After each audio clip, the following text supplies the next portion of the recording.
Okay okay. Okay. So ഇന്ന് നമ്മൾ feminist philosophy of science അഥവാ ശാസ്ത്രത്തിൽ ഫെമിനിസം എന്ന് നമ്മൾ ഫസ്റ്റ് ചെയ്ത വീഡിയോയുടെ സെക്കൻഡ് പാർട്ടാണ് എടുക്കുന്നത്.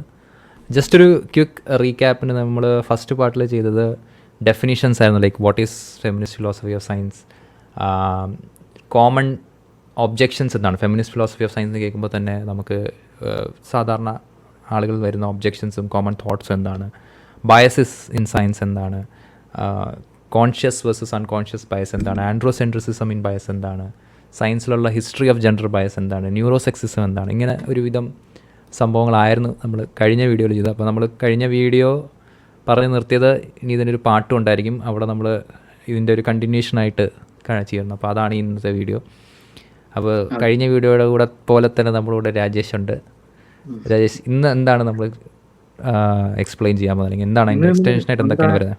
നമുക്ക് അതിലോട്ട് പോകാം. അതിനു മുമ്പ് കഴിഞ്ഞ വീഡിയോയുടെ തുടക്കത്തിൽ ഞാൻ ഒരു കാര്യം പറഞ്ഞിരുന്നു. ഈ വീഡിയോ ഇത് കഴിയുമ്പോഴത്തേക്കും ഒരു വോക്ക് ചാപ്പ കിട്ടും എന്ന് ഞാൻ പറഞ്ഞിരുന്നു. കിട്ടി, ബോധിച്ചല്ലോ അല്ലേ? വോക്ക് ചാപ്പയുടെ കൂടെ കുറച്ച് സാധനങ്ങൾ എക്സ്ട്രായും കൂടെ വന്നിട്ടുണ്ട്, അതൊന്ന് പറയാമോ? പോസ്റ്റ് മോഡേണിസം വന്നിട്ടുണ്ട്, നിയോ മാർക്സിസം വന്നിട്ടുണ്ട്, പിന്നെന്താണ്, പിന്നെ കുറേ സംഭവങ്ങളൊക്കെ വരുന്നുണ്ട്. പക്ഷെ ഞാൻ പറയുന്നത് നല്ല കാര്യമല്ല, അത് ചാപ്പകൾ നമ്മൾ സ്വീകരിക്കേണ്ടതാണ്. പിന്നെ കേട്ടത് Frankfurt school of critical theory, പിന്നെന്തായിരുന്നു, ഡീകൺസ്ട്രക്ഷനിസം.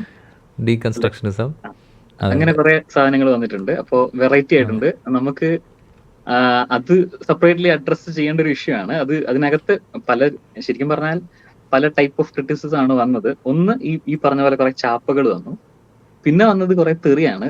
പിന്നെ കല്ലും ഇടിക്കും പിച്ചും മാന്തും അങ്ങനെ കുറച്ച് ഭീഷണികളും കൂടി വന്നിട്ടുണ്ട്. അപ്പോ അത് നമുക്ക് ഏറ്റവും അവസാനത്തേക്ക് നമുക്ക് അഡ്രസ് ചെയ്യാം. അതിനകത്ത് അഡ്രസ് ചെയ്യേണ്ടത് എന്താന്ന് വെച്ചാല് ഈ ഡീകൺസ്ട്രക്ഷനിസം, അതായത് നമ്മൾ പറയുന്നത് സയൻസിന് ഒബ്ജക്ടിവിറ്റി ഇല്ല എന്നുള്ളതാണ്. അല്ലെങ്കിൽ പല ഡിഫറെന്റ് വ്യൂ പോയിന്റ്സ് ഉണ്ട്, നമുക്ക് ഒബ്ജക്റ്റീവ് ട്രൂത്ത് എന്നുള്ളൊരു സാധനം ഇല്ല എന്നുള്ള രീതിയിൽ ഒരു ഡീകൺസ്ട്രക്ഷൻ ആണ് ചെയ്യുന്നത്. അതുകൊണ്ട് നിങ്ങളൊരു പോസ്റ്റ് മോഡേണിസ്റ്റ് ആണ്, ഇങ്ങനെയുള്ളൊരു സാധനം വന്നിട്ടുണ്ട്. അപ്പൊ എനിക്ക് തോന്നുന്നു ആ ഒരു ആരോപണം മാത്രം ഒന്ന് അഡ്രസ് ചെയ്യേണ്ടതുണ്ടെന്ന് തോന്നുന്നു. അത് നമുക്ക് അവസാനത്തേക്ക് നമുക്ക് അഡ്രസ് ചെയ്യാം. ഓക്കെ.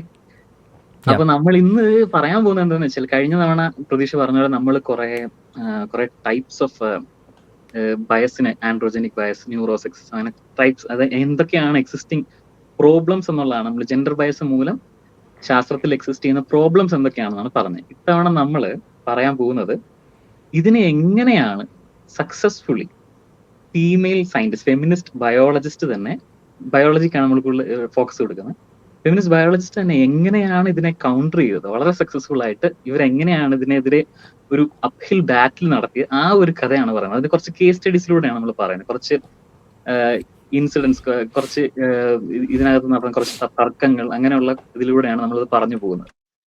ഈ ഫെമിനിസ്റ്റ് ഫിലോസഫി തിയറി പറയുന്നതിലുപരിയായിട്ട് നമുക്ക് ആക്ച്വലി എന്തൊക്കെയാണ് സംഭവിച്ചെന്ന് പറയുന്നത് കുറച്ചും കൂടി ഇൻട്രസ്റ്റിംഗ് ആണെന്ന് തോന്നുന്നു. അതുകൊണ്ട് ഞാൻ തിയറി ആ പാട്ടിലേക്ക് പോകുന്നതിന് പകരം ഇങ്ങനെ കുറച്ച് കേസുകൾ പറയാമെന്ന് കരുതി. അപ്പൊ നമുക്ക് കഴിഞ്ഞ തവണ ഞാൻ പറഞ്ഞ ഓർക്കുന്നില്ല, മറ്റേ തലയോട്ടിയുടെ വലിപ്പം കുറവാണ്, അതുകൊണ്ട് വലിപ്പം കുറവുള്ളവർക്ക് ബുദ്ധി കുറവാണ് എന്നുള്ള ഒരു സാധനം. അപ്പോ ആലിസ് ലീ എന്ന് പറയുന്ന ഒരു സ്റ്റാറ്റിസ്റ്റിഷ്യൻ, ഒരു ക്രേനിയോമെട്രിയിലൊക്കെ വർക്ക് ചെയ്തിരുന്ന ഒരാളാണ്. അപ്പം ഈ ആലിസ് ലീ ഇതിനെ ക്വസ്റ്റ്യൻ ചെയ്യാൻ തീരുമാനിച്ചു.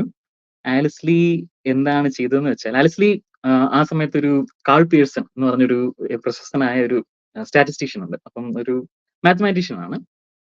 അദ്ദേഹത്തിന്റെ ഈ സ്റ്റാറ്റിസ്റ്റിക്സ് അനാലിസിസിൽ നിന്ന് ഇൻസ്പയർഡ് ആയിട്ട് ആലിസ് ലീ എന്ത് ചെയ്തു, ഈ ക്രേനിയോമെട്രി, ഈ സൈസ് അനുസരിച്ചാണ് ബുദ്ധി എന്നുള്ളതിനെ ഒന്ന് ഡീബങ്ക് ചെയ്യാം എന്ന് തീരുമാനിക്കുന്നു. ആലിസ് ലീ ചെയ്തെന്താണെന്ന് വെച്ചാൽ, അന്നേ വരെ ചെയ്തിരുന്നത് എങ്ങനെയാണെന്ന് വെച്ചാൽ, തലയോട്ടിയുടെ വലിപ്പം ഈ സ്കള്ളിന്റെ ആക്ച്വൽ അസ്ഥിക്കകത്തേക്ക് ലെഡ് ഷോട്ട് അല്ലെങ്കിൽ എന്തെങ്കിലും സാൻഡ്, പെലറ്റ്സ് ഇതൊക്കെ ഇട്ടിട്ട് അതിന്റെ വോളിയം അളന്നിട്ട് അങ്ങനെയാണ് ആ വോളിയം കണക്കാക്കിയിരുന്നത്. ആലിസ് ലീ ഒരു മെത്തേഡ് ഡിവൈസ് ചെയ്യുന്നു, ഒരു ഫോർമുല ഡിവൈസ് ചെയ്യുന്നു. അതെന്താന്ന് വെച്ചാൽ, അതിന് പകരം, സ്കൾ ഉപയോഗിക്കുന്നതിന് പകരം ജീവിച്ചിരിക്കുന്ന ആളുടെ തലയുടെ മെഷർമെന്റ് എടുത്തിട്ട് ആ സ്കള്ളിന്റെ കപ്പാസിറ്റി അങ്ങനെ കണക്കാക്കാം, വലിയ എറർ ഇല്ലാതെ കണക്കാക്കാം എന്നുള്ളൊരു ഫോർമുല കണ്ടുപിടിക്കുന്നു. ഇതിനുശേഷം ആലിസ് ലീ ചെയ്യുന്നത് ഒരു മാസൊരു പരിപാടിയാണ് ചെയ്യുന്നത്. ആലിസ് ലീ ചെയ്യുന്നതെന്ന് വെച്ചാൽ, 1898 അനാറ്റമിക്കൽ സൊസൈറ്റി ഓഫ് ഡബ്ലിന്റെ ഒരു മീറ്റിംഗ് ഉണ്ട്. അപ്പൊ അവിടെ എല്ലാ അനാറ്റമിസ്റ്റും വരുന്ന ഒരു സ്ഥലമാണ്. ആലിസ് ലീ എന്താണ് ചെയ്യുന്നത് വെച്ചാൽ, ഒരു തല മെഷർ ചെയ്യുന്ന ഒരു സാധനമായിട്ട് നേരെ അങ്ങോട്ട് പോകുന്നു. എന്നിട്ട് എല്ലാവരോടും ചോദിക്കുകയാണ്, ആ തല ഒന്ന് മെഷർ ചെയ്തോട്ടെ എന്ന് ചോദിച്ചിട്ട് അവിടെ വന്നിട്ടുള്ള സ്റ്റാറ്റിസ്റ്റീഷ്യൻസ് ഉണ്ട്. അവര് അനുവാദം കൊടുത്ത 35 പേരുടെ ഇത് തല ഒന്ന് അളന്നു നോക്കുകയാണ്. ഓക്കെ, എന്നിട്ട് ആ അനാട്ടമിസ്റ്റുകളുടെ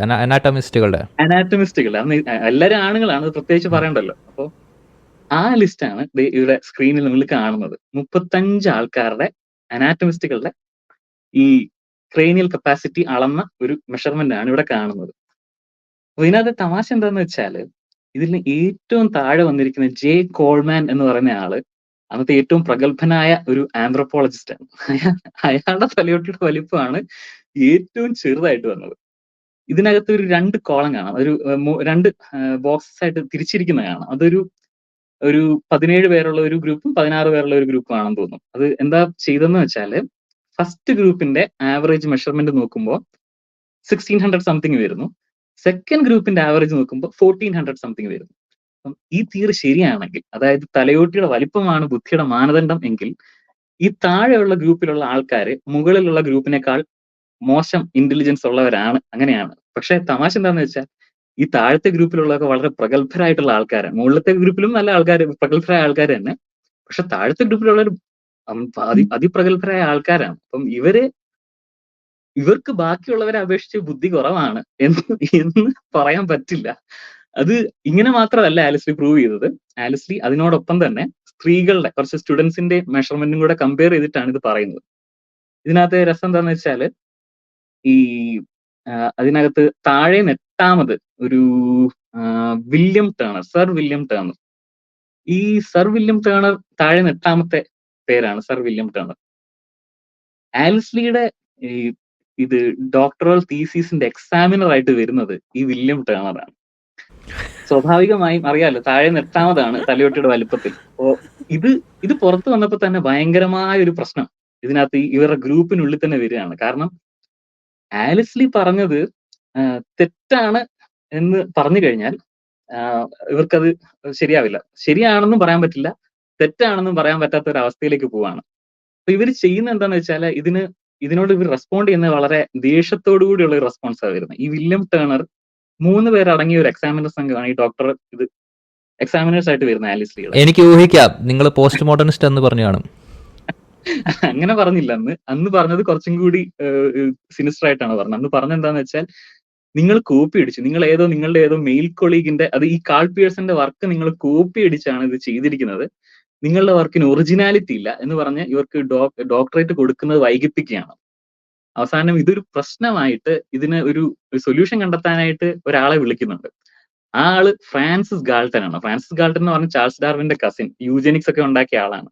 അയാളെയാണ് ഇതിന് സൊല്യൂഷൻ കണ്ടെത്താനായിട്ട് വിളിക്കുന്നത്.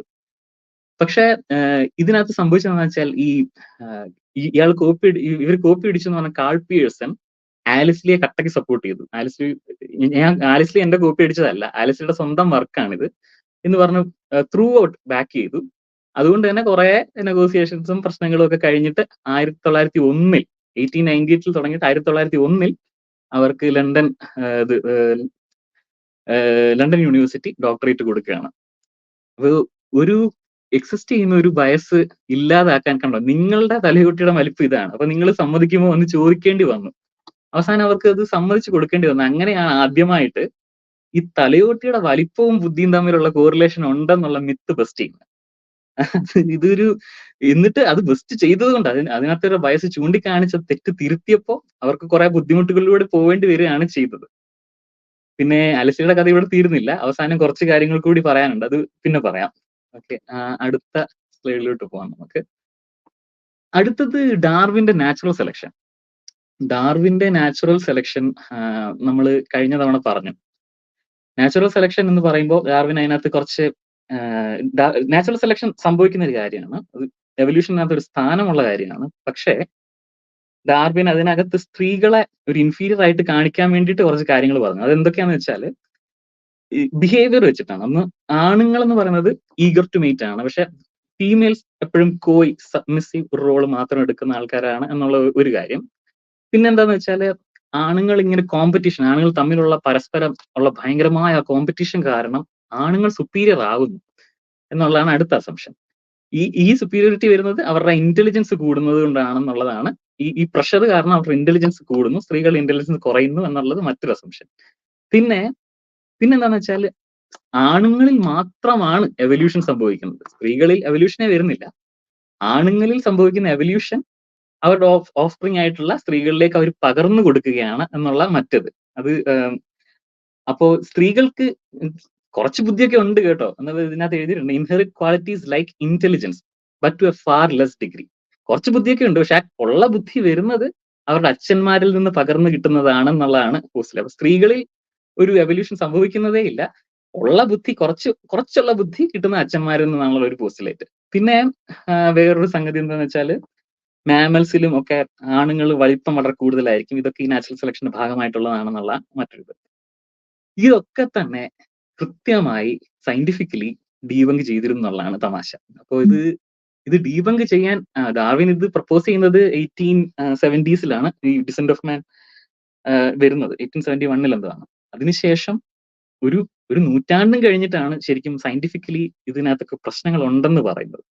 അത് പറയാൻ വേണ്ടി ഇത് ഫെമിനിസ്റ്റ് ബയോളജിസ്റ്റുകളാണ് മുമ്പോട്ടേക്ക് വന്നത്. നമ്മൾ ഈ സൈഡിൽ കൊടുത്തിരിക്കുന്നതൊക്കെ ഇപ്പോ സാറാ ഹാർഡി, പിന്നെ റൂത്ത് ഹബർഡ്, റൂത്ത് ബ്ലെയർ, പിന്നെ അങ്ങനെ കുറെ ആൾക്കാര് ഇതിനെ കൗണ്ടർ ചെയ്യാണ്, കൃത്യമായി സയന്റിഫിക്കലി തന്നെ കൗണ്ടർ ചെയ്യാണ്. ഇതിന്റെ ഒരു പ്രശ്നം എന്താണെന്ന് വെച്ചാൽ ഇത് ഈ 100 വർഷങ്ങളിൽ നമ്മൾ ഒരുപാട് നമ്മൾ ചില പഠിക്കേണ്ട കാര്യങ്ങളിൽ നിന്ന് ഡീവിയേറ്റ് ചെയ്തു പോയി എന്നുള്ളതാണ്. കാരണം ആണുങ്ങളിലാണ് എവല്യൂഷൻ നടക്കുന്നുള്ള കൺസെപ്റ്റ് നിലനിൽക്കുന്നതുകൊണ്ടാവണം നമ്മൾ ആദ്യം ഈ ആനിമൽസിനെ പഠിക്കുമ്പോൾ ഈ മെയിൽ ഡോമിനൻസ് എന്നുള്ള ഒരു മേഖലയ്ക്ക് അതിഭീകരമായ പ്രാധാന്യമായിരുന്നു. ഇത് ചിമ്പാൻസി, ഗൊറില്ല ഇവരിലൊക്കെ എങ്ങനെയാണ് മെയിൽസ് ഫൈറ്റ് ചെയ്ത് സ്ത്രീകളെ മീറ്റ് ചെയ്യാനായിട്ട് അവർ തമ്മിലുള്ള ഫൈറ്റ്, അതെങ്ങനെയാണ്, ആരാണ് ടോപ്പിൽ വരുന്നത്, സയന്റിസ്റ്റുകൾക്ക് ഇത് പഠിക്കാനായിരുന്നു ഇൻട്രസ്റ്റ്. കാരണം ഇതിലൂടെയാണ് എവല്യൂഷൻ സംഭവിക്കുന്ന എവല്യൂഷൻ ഒരു നാച്ചുറൽ സെലക്ഷൻ അല്ലാതെ സംഭവിക്കുന്ന ആ എവല്യൂഷൻ ഇതിലൂടെ എങ്ങനെ സംഭവിക്കുന്നത് പഠിക്കാനായിട്ടാണ് കൂടുതൽ ടൈം ആൻഡ് എനർജി കൊടുത്തിരുന്നത്. സ്ത്രീകളെ നെഗ്ലക്ട് ചെയ്തിരുന്നു. പിന്നെ ഓഫ് സ്പ്രിങ്സ് അവരെങ്ങനെ അപ്ബ്രിങ്ങിങ്, അവരുടെ യൂണിറ്റി, ഇതിനൊന്നും പഠിക്കാൻ ഉള്ള ഒരു താല്പര്യമില്ലായിരുന്നു. പക്ഷെ ഫീമെയിൽ ബയോളജിസ്റ്റ് വന്ന ഒരു 70s ഇതിനകത്ത് കൂടുതലേക്ക് വന്നപ്പോൾ ഈ പ്രിമറ്റോളജി തന്നെ ഒരു സെപ്പറേറ്റ് പഠന ശാഖ തന്നെ തുടങ്ങുന്നത്.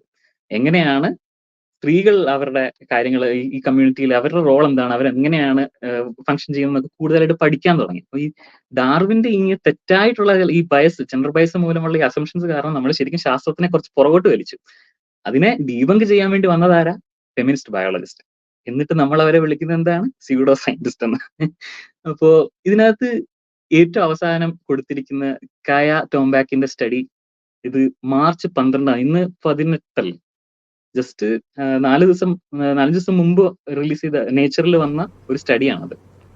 നമ്മുടെ വിചാരം മാമൽസിൽ ആണുങ്ങൾക്കാണ് കൂടുതൽ വലിപ്പം കൂടുതൽ, പൊതുവിൽ ആണുങ്ങൾക്കാണ് കൂടുതൽ വലിപ്പം കൂടുതൽ എന്നാണ് നമ്മുടെ വിചാരം. എന്റെ വിചാരം അങ്ങനെയായിരുന്നു ഈ സ്റ്റഡി വരുന്നതിന് മുമ്പ് വരെ. പക്ഷെ ആക്ച്വലി അതല്ല ഫാക്ട്. ശരിക്കും Darwin most mammals male are larger എന്ന് പറയുന്നത് തെറ്റായ ഒരു അസംഷൻ ആയിരുന്നു.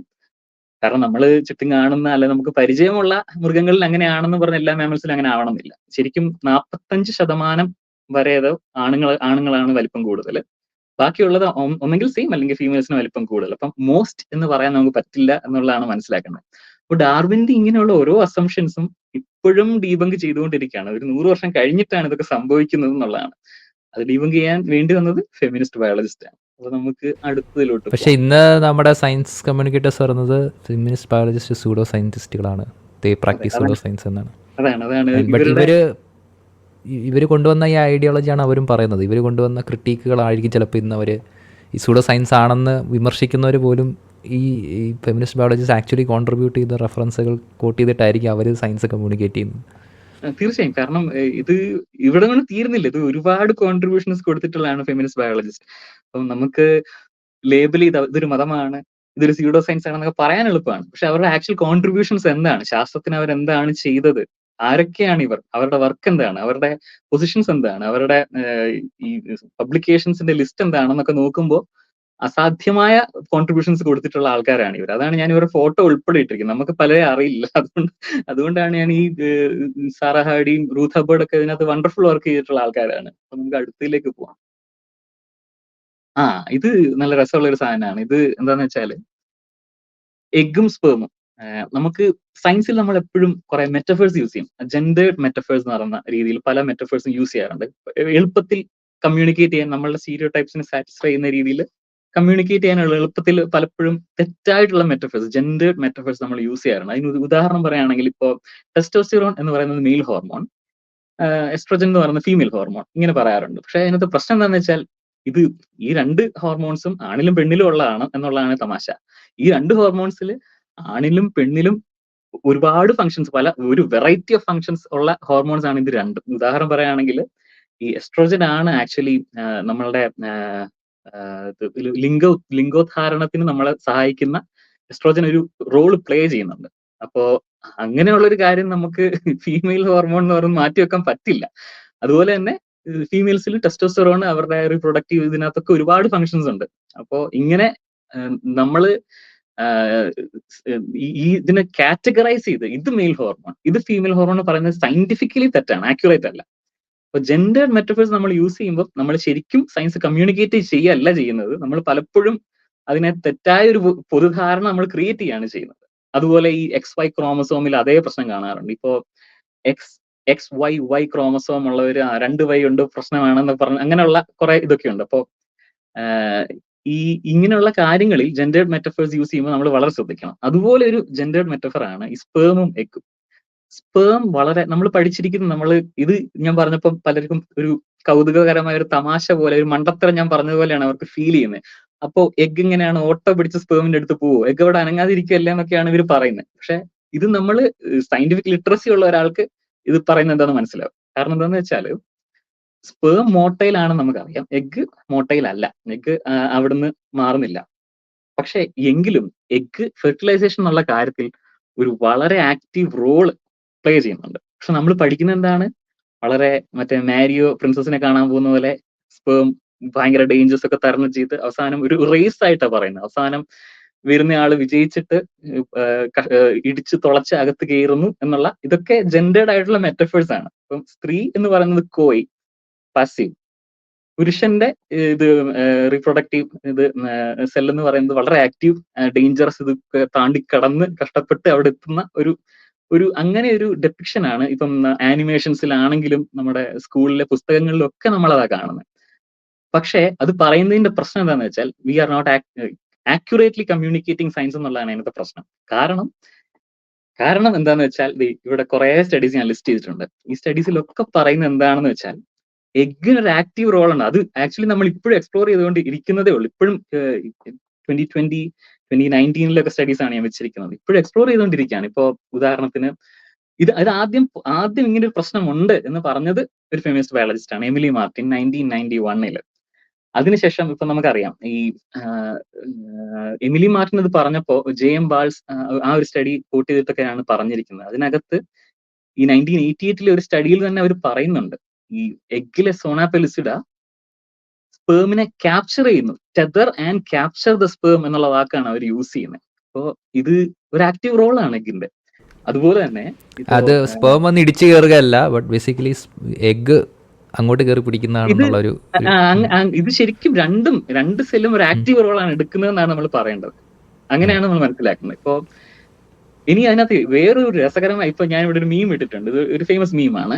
അപ്പോൾ അതിനകത്ത് പറയുന്നത് എന്താണെന്ന് വെച്ചാൽ, according to a new research from Stockholm University, you did not win the sperm race but rather was selected by the female egg. അതെന്താണ് അവർ പറയുന്നതിന്റെ കാരണം എന്താണെന്ന് വെച്ചാൽ, നമ്മൾ ഈ സ്പേമിന് ഒരു സിഗ്നൽ കിട്ടുന്നുണ്ട്, കെമിക്കൽ സിഗ്നൽസ് റിലീസ് ചെയ്യുന്നുണ്ട്. ആ കെമിക്കൽ സിഗ്നൽസ് വെച്ചാണ് ഈ സ്പേം എഗ്ഗിലേക്ക് വരുന്നത് എന്ന് നമുക്ക് അറിയാമായിരുന്നു. അപ്പൊ ഈ സ്റ്റോക്ക്ഹോം യൂണിവേഴ്സിറ്റിയിലെ ഈ സ്റ്റഡി പറയുന്നത് എന്താണെന്ന് വെച്ചാൽ, അങ്ങനെ ഒരു വഴി തെളിച്ചു കൊടുക്കുക മാത്രമല്ല ആ കെമിക്കൽ സിഗ്നൽ ചെയ്യുന്നത്, actually that chemical signal is choosing which sperm എന്നുള്ളതാണ്. അത് അവർ പഠിച്ചങ്ങനെ വിച്ച് സ്പേം എന്ന് ഇൻ ദ സെൻസ് ഏത് മെയിലിന്റെ സ്പേം ആണ്. കാരണം അവരൊരു ഫെർട്ടിലൈസേഷൻ സ്റ്റഡിയിൽ അവർക്ക് നോക്കിയപ്പോ ചില പർട്ടിക്കുലർ സ്പേംസിന് കൂടുതൽ അട്രാക്ഷൻ എഗ്ഗിനോട് വരുന്നതായിട്ട് കണ്ടു. അപ്പൊ അവര് ബേസിക്കലി ചില സ്പെസിഫിക് ജനറ്റിക്സ് ഉള്ള സ്പേമിനെ അതായത് ചൂസ് ചെയ്യാണ് എന്നുള്ളതാണ് അവർ കണ്ടുപിടിച്ചത്. സോ ബേസിക്കലി അട്രാക്ട് ചെയ്ത് വഴി തെളിച്ചു കൊടുക്കുന്നത് മാത്രമല്ല ആ റോള് ആക്റ്റീവ്ലി ചൂസസ് എന്നുള്ളതും കൂടിയാണ് അവർ പഠിച്ചത്. പിന്നെ വേറൊരു 2019 ഒരു സ്റ്റഡി, അത് ഒരു ഫോസ്ഫാറ്റിഡിൽ സിറൈൻ ഒരു റിസപ്റ്റർ, അത് ആ റിസപ്റ്റർ ഇതിന്റെ സ്പേമിന്റെ സർഫസിലുള്ള അതിലേക്ക് ബൈൻഡ് ചെയ്യുന്നുണ്ട്. സോ ഇതൊക്കെ പ്രൂവ് ചെയ്യുന്ന എന്താണ്, എഗ് ഒരു ആക്റ്റീവ് റോൾ ചെയ്യുന്നുണ്ടെന്നാണ്. ഇപ്പൊ ഒരു ഈ ക്ലോഡിയ റൈവൽ 2019 ആ സ്റ്റഡിയിലെ പാർട്ടിസിപ്പന്റ് ആയിട്ടുള്ള കൊടി രവിചന്ദ്രൻ ഇതിനെക്കുറിച്ച് പറയുന്ന ഒരു കോട്ട് ഞാൻ താഴെ വെച്ചിട്ടുണ്ട്. അതെന്താ വെച്ചാൽ ഹൈസ്കൂൾ ബയോളജി നമ്മളോട് പറയുന്നത് വളരെ sperm centric version of fertilisation ആണ്. ഇത് വളരെ ക്ലിയർ ആണ്. Now it's a dynamic process where both the sperm and egg are equally and actively involved in the ultimate biological goal of achieving fertilization. അപ്പൊ നമ്മൾ ഇത് പറയുമ്പോൾ നമ്മൾ കൃത്യമായി പ്രത്യേകിച്ച് കുട്ടികളൊക്കെ പഠിപ്പിക്കുമ്പോൾ ഇങ്ങനെയുള്ള റോളും കൂടി പറഞ്ഞു കൊടുക്കണം. അതാണ് പറയുന്നത്. ഈ ജെൻഡേർഡ് മെറ്റഫേഴ്സ് ഒക്കെ കുറച്ച് മാറ്റി പിടിക്കണം. ഇതൊക്കെ പഴയതായി. അതാണ് നമ്മൾ പറയുന്നത്. നമുക്ക് ഇനി ബേസിക്കലി ഇതിന്റെ പോയിന്റ് ഞാനൊന്ന് സമ്മറൈസ് ചെയ്യുമ്പോൾ, ഈവൻ ഈ മെയിൽ സെൻട്രിക് വ്യൂ ഉള്ളതുകൊണ്ട് even the metaphors that we use, science communicate ചെയ്യാൻ വേണ്ടി നമ്മൾ കണ്ടുപിടിക്കുന്ന മെറ്റഫേഴ്സിലും ഇത് ആൻഡ് ലൈക്ക് വിഷ്വൽ റെപ്രസെൻറ്റേഷൻസിലും ഇത് കടന്നുകൂടുന്നുണ്ട്. അവിടെയും നമ്മൾ ഈ ആണുങ്ങളുടെ സ്പേം പോയി ആക്റ്റീവായിട്ട് എന്തൊക്കെയോ ചെയ്യുന്നു, പെണ്ണുങ്ങളുടെ എഗ് ഒന്നും ചെയ്യുന്നില്ല, പെണ്ണുങ്ങളുടെ എഗ് അവിടെ വെറുതെ ഇങ്ങനെ ഇരിക്കുകയാണ്.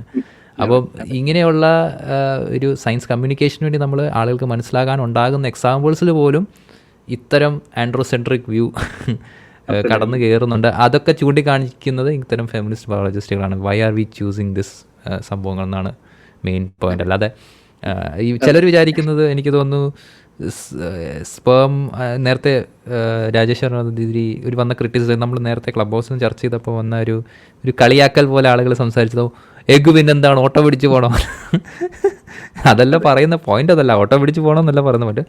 Y are we not representing the process of egg? ഈ എഗിൻ്റെ പ്രോസസ്സ്, എഗിൻ്റെ കോൺട്രിബ്യൂഷൻസ് എന്തുകൊണ്ട് വിഷ്വലൈസ് ചെയ്യപ്പെടുന്നില്ല? അതല്ലേ ആക്ച്വലി ഫാക്ച്വൽ കാര്യങ്ങൾ മിസ് ചെയ്യുന്നുണ്ടല്ലോ. അതെ, ഇത് നമ്മൾ പറയുമ്പോൾ ഈ ആൾക്കാർക്കൊരു അതെങ്ങനെ ശരിയാവുന്നുള്ളത്, കാരണം നമ്മൾ ചെറുപ്പം മുതലേ നമ്മുടെ മനസ്സിലുള്ള കൺസെപ്റ്റ് അങ്ങനെ അല്ല. എഗ് ആക്റ്റീവ് റോളോ അത് ശരിയാവില്ല, അത് അങ്ങനെയല്ലല്ലോ നമ്മൾ പഠിച്ചത്. അപ്പൊ അതുകൊണ്ടാണ് അവർ കളിയാക്കുന്നത്. അവർക്കറിയില്ല. അതുകൊണ്ടാണ് നമ്മൾ ഇത് കൂടുതൽ ഈ കമ്മ്യൂണിക്കേഷൻ കറക്റ്റ് ആക്കണം എന്ന് പറയുന്നത്. അതുകൊണ്ടാണ് അടുത്ത ജനറേഷനിലെ പിള്ളേരെങ്കിലും ഇത് കറക്റ്റ് ആയിട്ട് മനസ്സിലാക്കണമല്ലോ. അപ്പൊ നമുക്ക് അടുത്തതിലേക്ക് പോവാം. ഇനി നമ്മൾ ഒരു ഇമ്പോർട്ടന്റ് ഒരു ടോപ്പിക്കാണ് ഇത്, ES തിയറി, എംപത്തൈസിങ് സിസ്റ്റമൈസിങ് തിയറി. അത് നമ്മൾ ഒന്ന് ടച്ച് ചെയ്തിരുന്നു. ന്യൂറോ സെക്സസ് ആണ് അത്. ഈ എംപത്തൈസിങ് സിസ്റ്റമൈസിങ് തിയറി എന്നുള്ള വാക്കിനെക്കാട്ടിലും പ്രതീക്ഷ കഴിഞ്ഞാണ് പറഞ്ഞ പോലെ women are attracted to people, men are attracted to things, അല്ലെങ്കിൽ men are from Mars, women are from Venus. അങ്ങനെയുള്ള കുറെ സാധനങ്ങൾ നമ്മൾ സ്ഥിരമായി കേൾക്കുന്നതാണ്. അത് സ്ത്രീകൾക്ക് കമ്പാഷൻ, എംപതി ഇതിലാണ് കൂടുതൽ താല്പര്യം.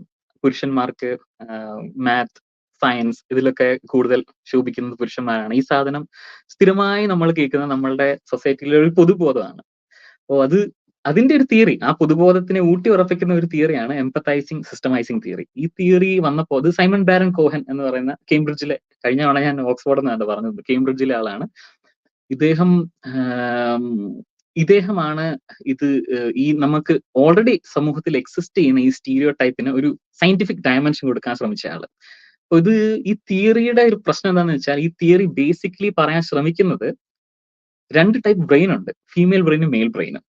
ഒന്ന് എംപത്തൈസിങ്, ഫീമെയിൽ ബ്രെയിൻ എന്ന് പറയുന്ന എംപത്തൈസിങ്ങും മെയിൽ ബ്രെയിൻ എന്ന് പറയുന്ന സിസ്റ്റമൈസിങ് ആണ്.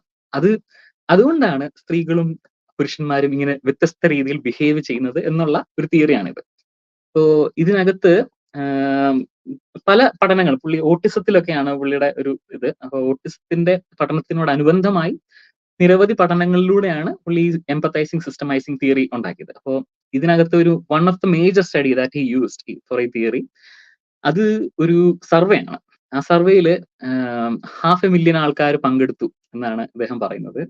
എനിക്ക് തോന്നുന്നു ഇംഗ്ലണ്ടിലെ ഏതോ ഒരു ചാനൽ 4 ആണെന്ന് എന്റെ ഓർമ്മ. ആ ചാനൽ അതുവഴി നിങ്ങൾ ഇതിൽ പാർട്ടിസിപ്പേറ്റ് ചെയ്യുന്ന ആൾക്കാരോട് പറഞ്ഞിട്ട് വെബ്സൈറ്റിലൂടെയോ അങ്ങനെ 2002-ലോ 2003-ലോ ആ സമയത്ത് എപ്പോഴാണ് ഇത് ചെയ്തിരിക്കുന്നത്.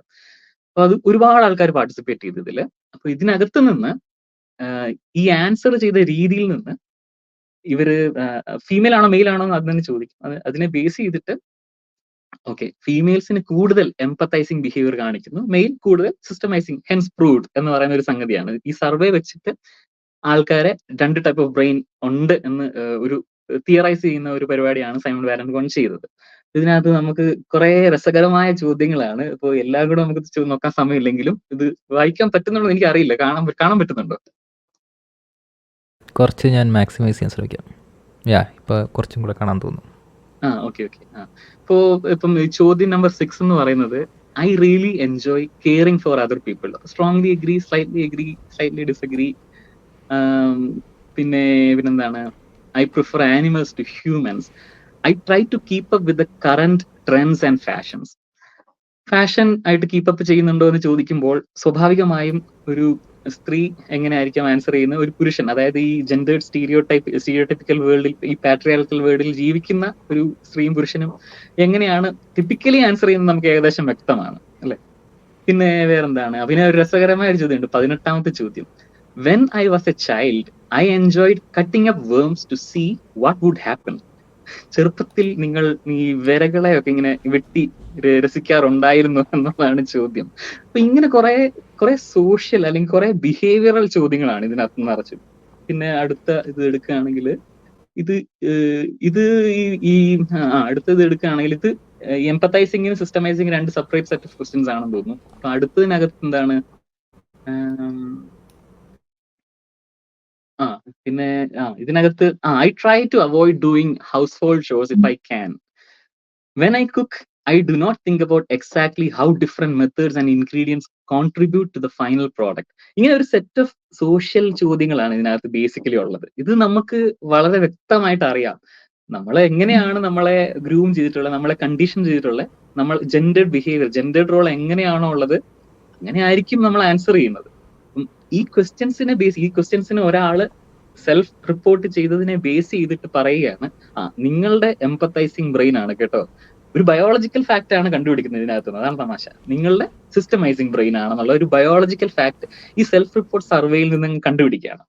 അപ്പോ വേറൊരു ഇതിന്റെ ഫൈനൽ റിസൾട്ട് ആണ് ഈ എംപത്തൈസിങ്, സിസ്റ്റമൈസിങ്, ഈ ക്വസ്റ്റ്യൻസിന്റെ ഫൈനൽ റിസൾട്ട് ആയിട്ട് ഇദ്ദേഹം പറയുന്നത് എന്താണെന്ന് വെച്ചാൽ, there are different brain types. എന്നിട്ട് ഒരു ഗ്രാഫിൽ പ്ലോട്ട് ചെയ്തിട്ട് നമുക്ക് കാണിക്കാം. ടൈപ്പ് ഇ എന്ന് പറഞ്ഞാൽ എംപത്തൈസിങ്, ടൈപ്പ് എസ് എന്ന് പറഞ്ഞാൽ സിസ്റ്റമൈസിങ്. അങ്ങനെയാണ് അതിനകത്ത് പറയുന്നത്. അപ്പോ ഈ സ്കോറിൽ ഇത് ഒരു ഗ്രാഫിൽ പ്ലോട്ട് ചെയ്യുമ്പോൾ സ്ത്രീകളെല്ലാം ടിപ്പിക്കലി എംപത്തൈസിങ് ബ്രെയിനും പുരുഷന്മാരെല്ലാം ടിപ്പിക്കലി സിസ്റ്റമൈസിങ്. ഓവർലാപ്പ് ഉണ്ടെങ്കിലും കൂടുതൽ സ്ത്രീകൾ അവിടെ, കൂടുതൽ പുരുഷന്മാർ ഇവിടെ.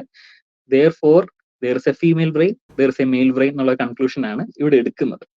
അപ്പോ ഇതിനകത്തെ നമുക്ക് വളരെ എവിഡന്റ് ആണ് ഇതിനകത്തെ പ്രശ്നം. ഇങ്ങനെ തിയറൈസ് ചെയ്യുന്നതിന്റെ പ്രശ്നം നമുക്ക് വളരെ എവിഡന്റ് ആയിട്ട് ഒരാൾക്ക് മനസ്സിലാക്കാവുന്നേ ഉള്ളൂ. ഒരു ടിപ്പിക്കൽ വേൾഡ്, ഒരു പാട്രിയാർക്കൽ വേൾഡില് നമ്മളെ റോൾസ് ഒക്കെ ഡിഫൈൻ ചെയ്ത് വെച്ചിരിക്കുന്ന സ്ഥലത്ത് നമ്മൾ സെൽഫ് റിപ്പോർട്ട് ചെയ്യുമ്പോൾ എങ്ങനെയായിരിക്കും ഉത്തരം വരുന്നത് അറിയാം. അതിന് നിരവധി പഠനങ്ങൾ ഇതിനകത്തുണ്ട്. നമ്മളുടെ സ്റ്റീരിയോ ടൈപ്പിങ്ങും നമ്മളുടെ ഇംപ്ലിസിറ്റ് അസോസിയേഷനും എങ്ങനെയാണ് നമ്മൾ ഇങ്ങനത്തെ സർവേസിൽ നമ്മൾ ആൻസർ ചെയ്യാൻ നമ്മളെ പ്രേരിപ്പിക്കുന്നത് എന്നുള്ളത്. ഇത്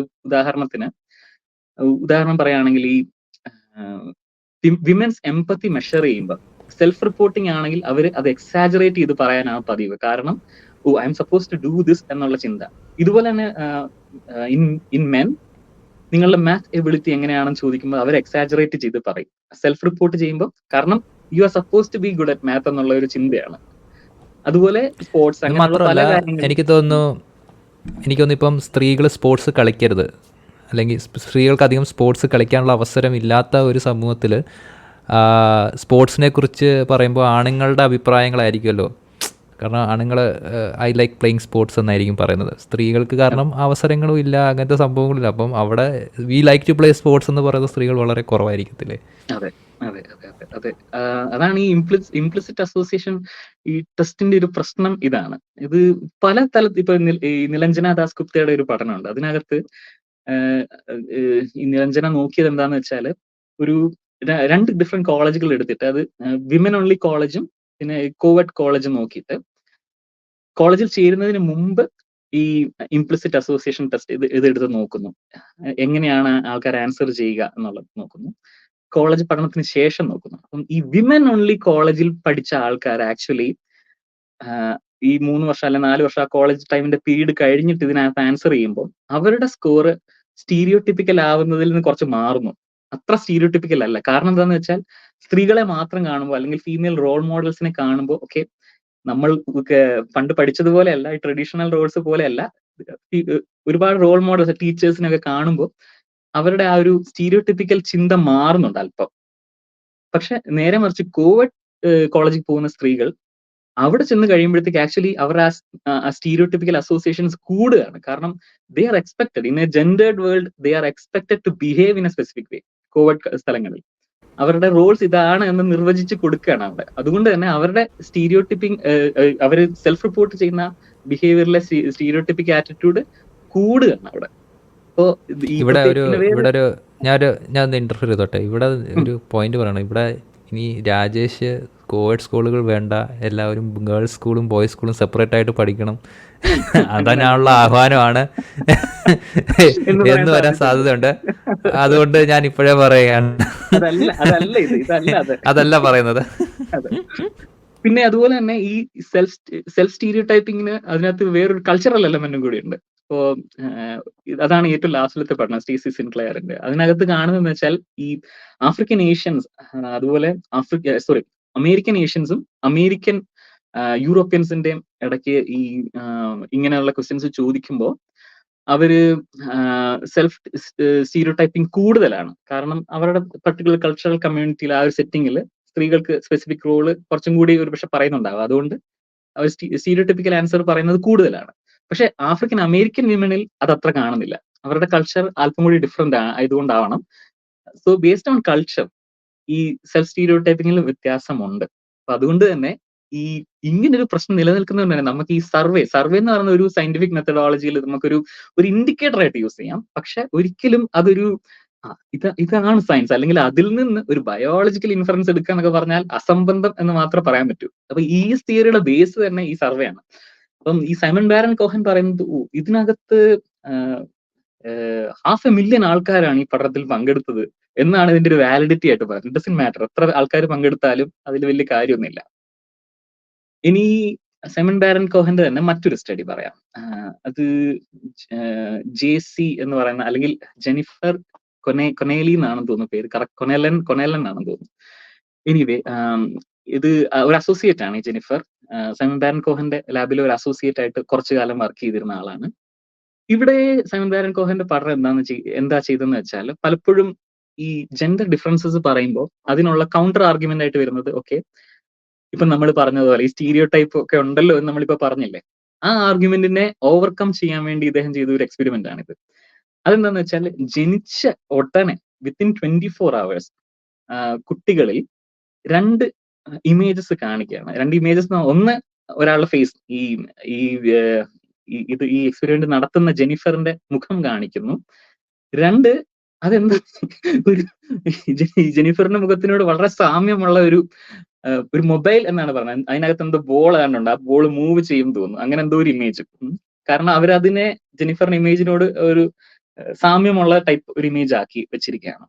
എന്നിട്ട് ഇത് രണ്ടും ജനിച്ച ഉടനെ ഉള്ള കുട്ടികളിൽ, അതൊരു വളരെ പാടുള്ള ഒരു എക്സ്പെരിമെന്റ് ആണെന്നാണ് പുള്ളി പറഞ്ഞത്. കാരണം 3 AM കുട്ടികൾ ഉണ്ടാകുന്നത്. പക്ഷെ ഇത് പെട്ടെന്ന് ജനിച്ച ഉടനെ തന്നെ കാണിക്കണം എന്ന് പറഞ്ഞിട്ട് ഈ ജെനിഫർ അതിന്റെ പുറകെ ഈ ഹോസ്പിറ്റൽസിൽ വിസിറ്റ് ചെയ്ത് ഒരുപാട് കുട്ടികളിൽ, 100-ൽ കൂടുതൽ കുട്ടികളിൽ ഈ പഠനം ചെയ്തിട്ട് അവസാനം അവര് പറയുന്നത് എന്താണെന്ന് വെച്ചാല്, ആൺകുട്ടികൾ കൂടുതൽ ഈ മൊബൈലിലേക്ക് നോക്കുന്നു, പെൺകുട്ടികൾ കൂടുതൽ പ്രിഫർ ചെയ്യുന്നത് ഈ ഫേസ് നോക്കാനാണ്. അതായത് 40% baby boys prefer to look at the mobile, 25% of baby ബോയ്സെ ഫേസിനെ പ്രിഫർ ചെയ്യുന്നുള്ളൂ.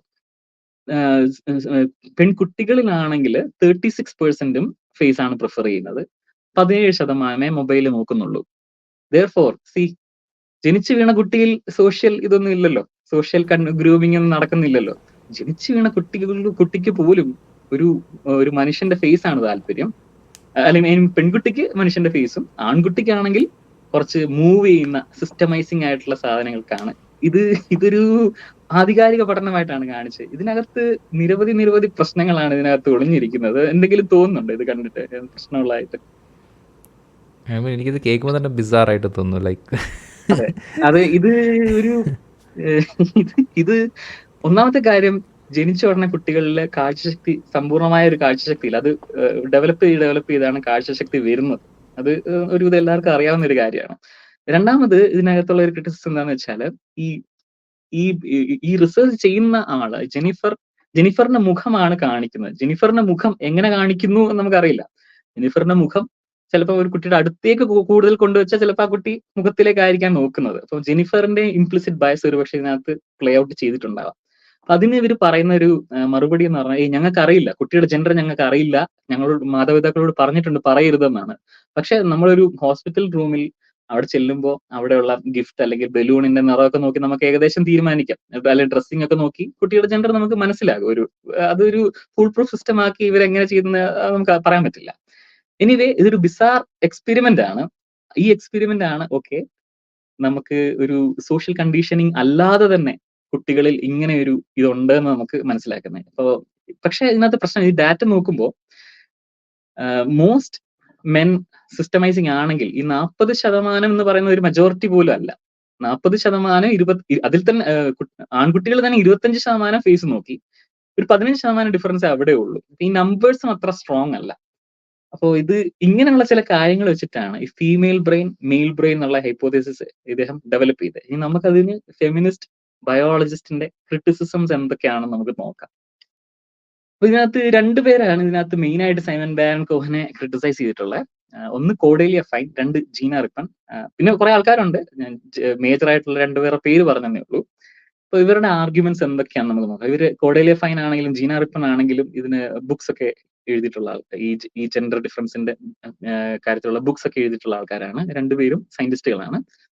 അപ്പോൾ കോഡേലിയ ഫൈൻ പറയുന്ന ഒരു പ്രധാന പോയിന്റ് എന്ന് പറയുന്നത്, ഇതിനകത്ത് നമ്മളൊരു കാര്യം ശ്രദ്ധിക്കേണ്ടതെന്ന് വെച്ചാൽ, എനിക്ക് അല്ലെങ്കിൽ ജനറലി സയന്റിഫിക് കമ്മ്യൂണിറ്റിയിൽ ഈ ആണിന്റെ ബ്രെയിനും പെണ്ണിന്റെ ബ്രെയിനും തമ്മിൽ ഒരു വ്യത്യാസവുമില്ല, ഐഡന്റിക്കൽ ആണെന്നുള്ള അഭിപ്രായമില്ല.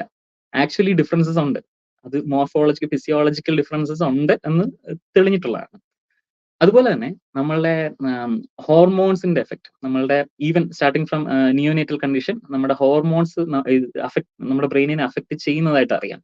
അതുകൊണ്ട് ടെസ്റ്റോസ്റ്ററോൺ കൂടുതലുള്ള ഇൻഡിവിജ്വൽസിൽ അത് ഒരു പ്രത്യേക രീതിയിൽ അതൊക്കെ ഉണ്ട്. പിന്നെ ഈ പറഞ്ഞതുപോലെ നേരത്തെ എക്സ്പെരിമെന്റ് ഇല്ലേ, ഇപ്പൊ മുമ്പ് പറഞ്ഞ എക്സ്പെരിമെന്റ്, അത് ഈ ആക്ച്വലി വേറെ അനവധി എക്സ്പീരിയൻസ് നടത്തിയിട്ടുണ്ട്. 1 വയസ്സ് വരെ ആക്ച്വലി ടോയ്സിന്റെ പ്രിഫറൻസ് നോക്കിയിട്ട് 1 വയസ്സ് വരെ ടോയ്സിൽ ആണുങ്ങളിലും പെണ്ണുങ്ങളിലും ഒരു പ്രിഫറൻസ് കാണുന്നില്ല എന്നാണ് മനസ്സിലാക്കിയിട്ടുള്ളത്.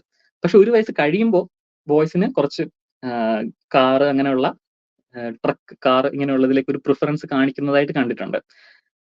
പെൺകുട്ടികളിൽ ഡോൾസിനോട് ഒരു പ്രിഫറൻസ് കാണിക്കുന്നതായിട്ട് കണ്ടിട്ടുണ്ട്. അപ്പൊ അത് എന്തുകൊണ്ടാണെന്ന് ഉള്ള കാര്യത്തിൽ അപ്പോഴും ഒരു വ്യക്തതയില്ല. അത് കൂടുതൽ പരിചയമുള്ള അല്ലെങ്കിൽ കൂടുതൽ മാതാപിതാക്കൾ വാങ്ങിച്ചു കൊടുക്കുന്ന ഇത് കണ്ടിട്ടാണോ എന്നുള്ള കാര്യത്തിൽ വ്യക്തതയില്ല. എങ്കിലും ഒരു കാര്യം ക്ലിയർ ആണ്, there is some amount of influence in testosterone starting from neonatal condition. ടെസ്റ്റോസ്റ്ററോണിലും ഈ ഹോർമോൺസിന് ഒരു എഫക്ട് ഉണ്ടെന്ന് നമുക്കറിയാം. അപ്പം എന്റെ ആർഗ്യുമെന്റ് ഒരിക്കലും ആണും പെണ്ണും തമ്മിൽ ബ്രെയിനിൽ ഒരു ഡിഫറൻസും ഇല്ല, ഐഡന്റിക്കൽ ആണെന്നുള്ളതേ അല്ല. നമ്മൾ പറയാൻ ശ്രമിക്കുന്നത് 2 ടൈപ്പ് ഓഫ് ബ്രെയിൻ ഉണ്ട്, ഫീമെയിൽ ബ്രെയിൻ അല്ലെങ്കിൽ മെയിൽ ബ്രെയിൻ. ഈ ബ്രെയിനിൽ ഒരു സെക്ഷൽ ഡൈമോർഫിസം ഉണ്ട് എന്നുള്ള ആർഗ്യുമെന്റ് എന്തുകൊണ്ട് തെറ്റാവുന്നു എന്നാണ് നമ്മൾ പറയുന്നത്. അല്ല ഡിഫറൻസസ് ഇല്ല എന്നുള്ളതല്ല, അതിനെ എക്സാജറേറ്റ് ചെയ്ത് these are two different. Female ആണോ എന്നാ നിന്റെ എംപത്തൈസിങ് ബ്രെയിൻ, മെയിൽ ആണോ എന്നാ നിന്റെ സിസ്റ്റമൈസിങ് ബ്രെയിൻ എന്ന് പറയുന്ന രണ്ട് പ്ലെയിനുകളിൽ നിൽക്കുന്ന ബ്രെയിൻ ആണെന്നല്ല പറയുന്നത്. ഡിഫറൻസ് ഉണ്ട്, പക്ഷെ ആ ഡിഫറൻസസ് വെച്ചിട്ട് നമുക്ക് ബ്രെയിനിനെ ഫീമെയിൽ ബ്രെയിൻ എന്നോ മെയിൽ ബ്രെയിൻ എന്നോ വിളിക്കാൻ പറ്റില്ല എന്നുള്ളതാണ് ആർഗ്യുമെന്റ്. ഡിഫറൻസസ് ഇല്ല എന്നല്ല. അപ്പോൾ കോഡേലിയ ഫൈനിന്റെ ക്രിറ്റിസിസം എന്താണെന്ന് വെച്ചാൽ, ഓവർലാപ്പ് എന്നുള്ള 3 കാര്യങ്ങളാണ്. Overlap, contingency, മൊസൈക്കിസം. ഓവർലാപ്പ് എന്നുള്ളത് വളരെ ക്രിട്ടിക്കൽ ആയിട്ടാണ്. അത് ആക്ച്വലി സൈമൺ ബാരൺ കോഹൻ ഒരു ഡിബേറ്റിൽ സമ്മതിച്ചു കൊടുക്കുന്ന ഒരു കാര്യമാണ്, ഓവർലാപ്പ് ഉണ്ടെന്നുള്ളത്. അതെന്താന്ന് വെച്ചാൽ, more than differences there are similarities എന്നുള്ളതാണ്. നമ്മൾ ഒരുപാട് പഠനങ്ങൾ ഈ വിഷയത്തിലുണ്ട്. അതായത് നമ്മൾ പലപ്പോഴും എന്താ പറയാ, ആണുങ്ങൾക്ക് ഇഷ്ടമുള്ള എന്തെങ്കിലും ഒരു കാര്യം, ആണുങ്ങൾക്ക് അല്ലെങ്കിൽ സ്ത്രീകൾക്ക് ഡാൻസ് കളിക്കാൻ കൂടുതൽ ഇൻട്രസ്റ്റ് ആണ്, അങ്ങനെയൊക്കെ പറയുമല്ലോ. ആണുങ്ങൾക്ക് സ്പോർട്സിനോടാണ് താല്പര്യം.